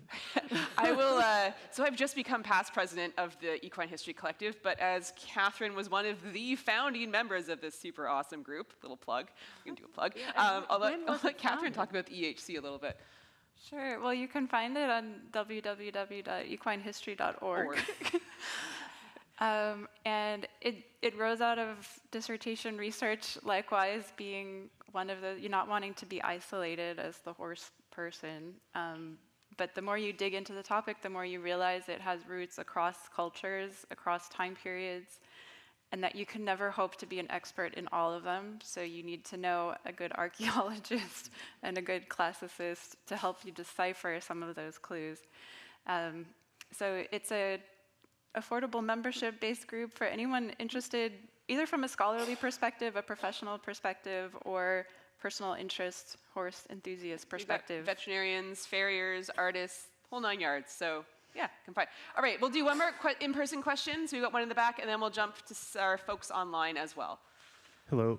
It's just two of you mentioned the reemergence of the horse in North America. Is that a horse as we know it, or a different kind of horse? And where did it go? And anything about that? Will, Catherine, you want to arm wrestle over it? No, you go ahead. Well, I can give a brief summary, and you can fill in the details. But yes, the evolution of the horse as it's known today, it traces its ancestry to the plains, the grasslands of North America, and there were migrations across the Bering Land Strait, presumably of earlier versions. So the modern horse, the horse in the Americas today, is a descendant of what William was talking about, the modern domesticated horse in that particular branch. I don't have the dates, the Cabain varieties that originally migrated, but. Yeah, so the only other thing I would add is that, one of the things that the kind of big database, data everything, archaeological, sciencey type approach is showing is that there's a lot more nuance to the, the extinction of Ice Age horses. That they've been identified, in high latitudes, kind of Arctic latitudes, through some emerging techniques like sedimentary DNA, perhaps as late as 5,000 years ago in some, cold areas of North America, and the same is true actually in Eurasia. We're finding that these, the last 10,000 years, there was a lot going on, and certain areas, depending on what their environment was like, there might have been several species of horse that we wouldn't recognize today, still alive and well in places like Mongolia or China or Siberia, not all that long ago in the big picture. So yeah, a lot of ongoing work on that. Shelby, any questions for us from the online world? There's a question for Sinclair about Roman racehorses and whether they were ever drafted into the military. I should have seen this coming. They are such a specialized group that we don't have a lot of evidence for that kind of usage. They are created in a very specialized context. So nothing per se that I could cite. Well, and Virgil and stuff, they even kind of say that you're either going to train these horses for war or for sport. Like, that seems to suggest there's a clear delineation. And the war horse is not nearly as valuable as the racehorse. Right. So you had your job description picked for you by your owner, I suppose. By your bloodlines, I don't know. Do you want to do one more online question, then we can go back to in-person? Sure. So it's about telling animals apart in crowded war or sports conditions, and how even today with color it's difficult, and with no giant screens and binoculars and loudspeakers, what were the methodologies? So I think I can maybe take the war side, and then Sinclair, I might throw the sport side to you, because there's some good circus stuff. In terms of war, certainly by the time we get to the medieval period, when you think of your heavily armored knights, where you can't even see their faces, that's where their colors became so important. So we like to call them the horse dresses informally, but they're called caparisons. And they're these huge, long blankets that the horses could wear. They'd be in specific colors. They would be emblazoned with the sigil, or sort of the symbols of the knight or whomever the rider was fighting for. And then the knights, even earlier, sort of in the Crusades periods, they would have their surcoats that they would wear as well. So I suppose one way to think of it is almost like a team uniform, so that you know which side is which. But yeah, sort of coming to the sport, and obviously the chaos of the Roman circus. Any evidence for how? Please continue. No. Your turn. Well, we have mosaic evidence that document clearly, that are very specific about coats and things like that. We have indications from names. So there's a variety of evidence to suggest that sort of specificity. Yeah, and then, I mean, of course, in the racing world, at least in the Roman world, we had the colors. So the different charioteers wore colored uniforms to know who they were working for as well. Though I do once remember hearing something about passenger pigeons carrying messages up into the crowd to let people know who was winning. I don't know if that's urban myth or not, but I remember encountering that at some There point. is a literary passage that suggests that that was the level of investment that someone outside of Rome needed to know the outcome. So, yeah. All right, in person. You can certainly persuasively argue that the donkey has been as important in human history as the horse. And I'm curious as to why you think that the donkey has received a lot less attention. Do you think it's just the romantic aspect of horses or the various things that horses do? But there seems to be a lot less attention paid to donkeys, even though you could even argue today they're more important than horses as far as third world economies and stuff. I can quickly speak to the ancient context, and then again, sort of Catherine and Will, I don't know if you have some modern sort of New World stuff you maybe want to throw in. So in the ancient context, donkeys were incredibly important. Peter Mitchell published a book called The Donkey in Human History, and he goes through all of this. So donkeys are domesticated before horses. They're largely responsible for the growth of overland trade. We see, prior to the introduction of horses in places like North Africa and such, we see donkeys being interred in tombs as part of sort of tomb assemblages. And then it seems like after the horse, at least in the Mediterranean world, after the domestic horse is introduced, it totally becomes a snobbery thing. You read Aesop's fables, and the horse sort of stands in as the elite, the aristocrat, the people who are writing these stories and writing this stuff down, and the donkey becomes like the blue-collar worker. So it has nothing to do with practicality. Donkeys are way more useful than horses. We owe them way more, probably in terms of infrastructure, but it's the social snobberies. So it comes down to the types, and that's where I think the bone stuff can be so interesting, because the literary references always privilege the horse. At the same time, donkeys are much more intelligent than horses, and they take a very different kind of training if they accept it. Yeah.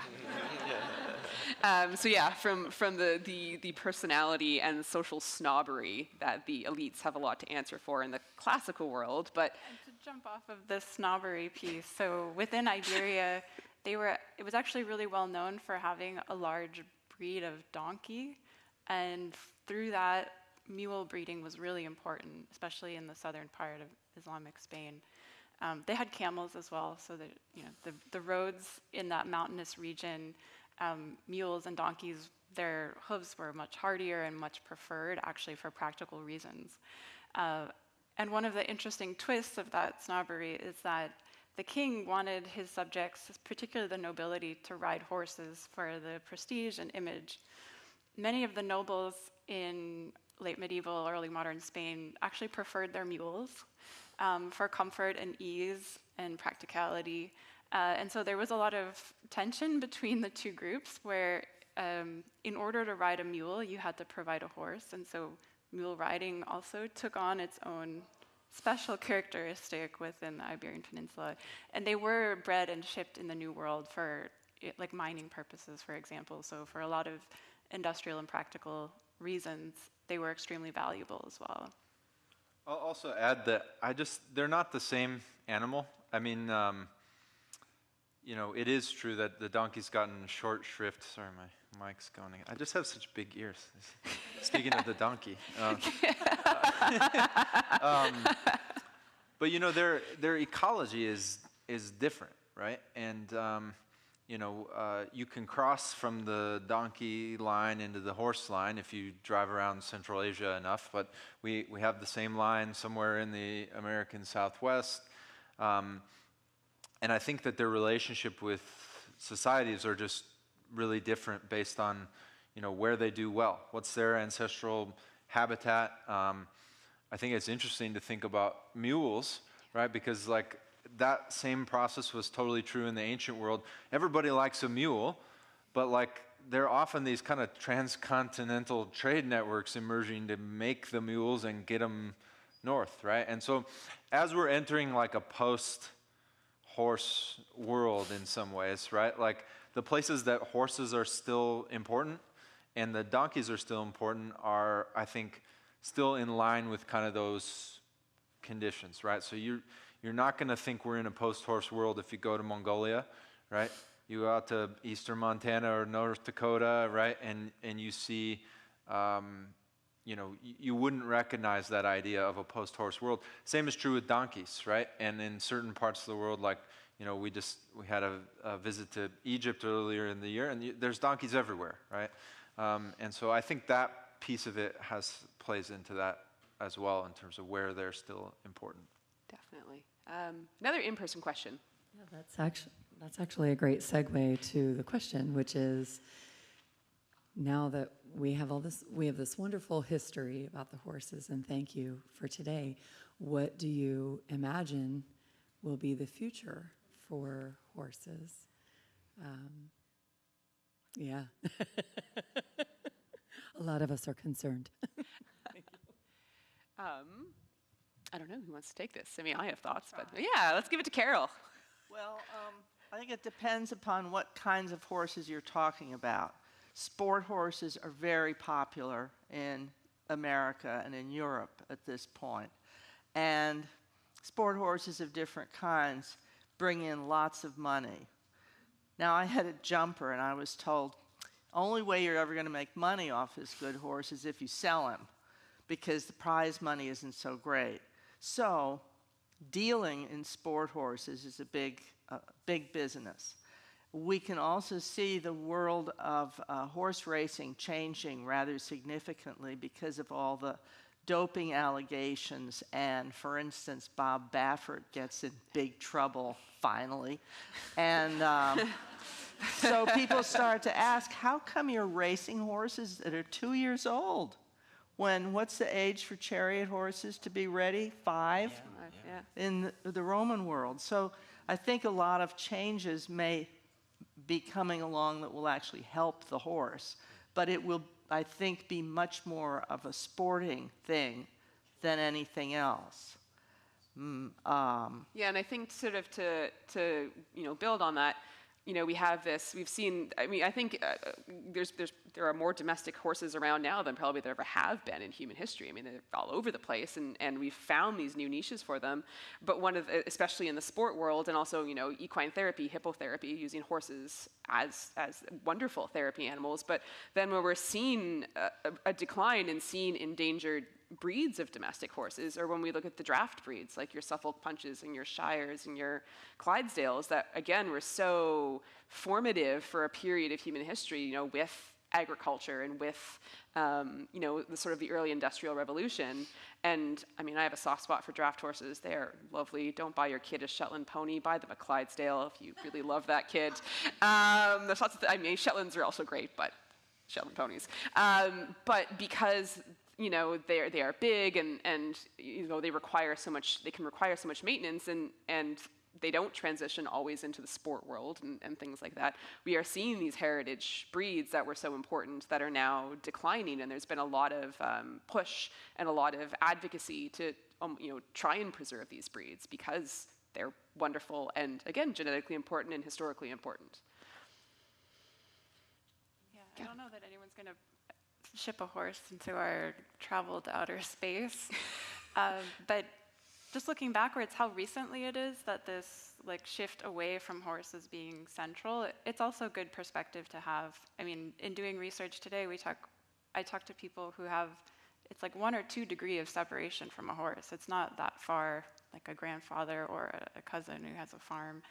And that the use of horses, particularly in conflict areas where once your roads and infrastructures have disintegrated, it's the all-terrain vehicle. So there's a lot of practicality to it that I could imagine in some future apocalyptic world. Zombie apocalypse, really relevant. Back to the horses. Yeah. Yeah, so if the apocalypse comes, horses are going to be totally fine. Horses, donkeys, and mules. There we go. In the right climate environments. Yeah, I would just add that I think, so there's such a shifting time for the human-horse relationship, but it's not all directional, right?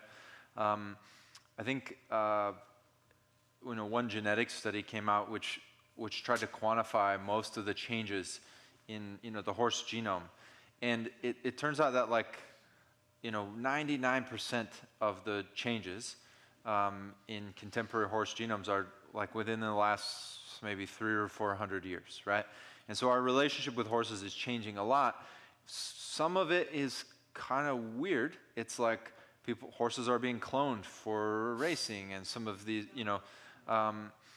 some of it though is looks a lot different. So one of the things that I've seen a big, movement with some of my, indigenous collaborators is recognition around conservation and protection and restoration of horses, in terms of their social and ceremonial importance in everyone's lives. And there are folks that are doing, these really important things like commemorative rides or youth training programs and some of these things. And I just think it's shifting in a lot of directions all at once. And so just to add to that, the idea that our relationship with horses isn't fundamentally based on use.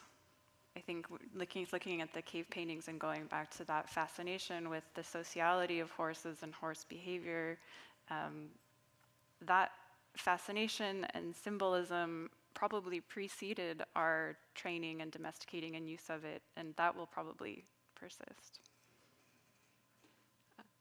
Wanted to, the question was raised about where the future of the horse is. With the thoroughbred foal crop in North America, peaked at an annual registration of over 50,000 horses per year in the 1980s, and it has been declining ever since.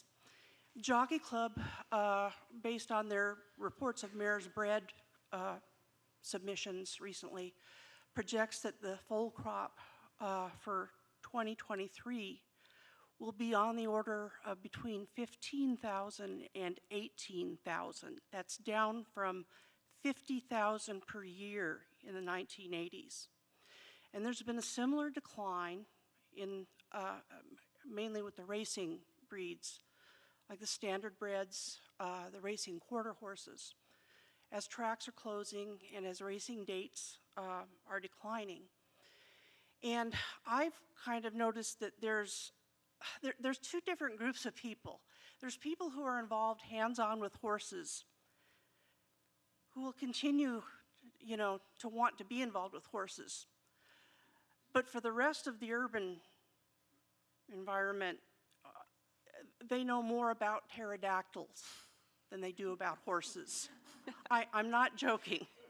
And I don't see a real strong future ahead, at least in North America, with the registrations dropping and people becoming more and more distant from the horse as an everyday kind of thing that we see. Because for most people, they don't see them. They're not around.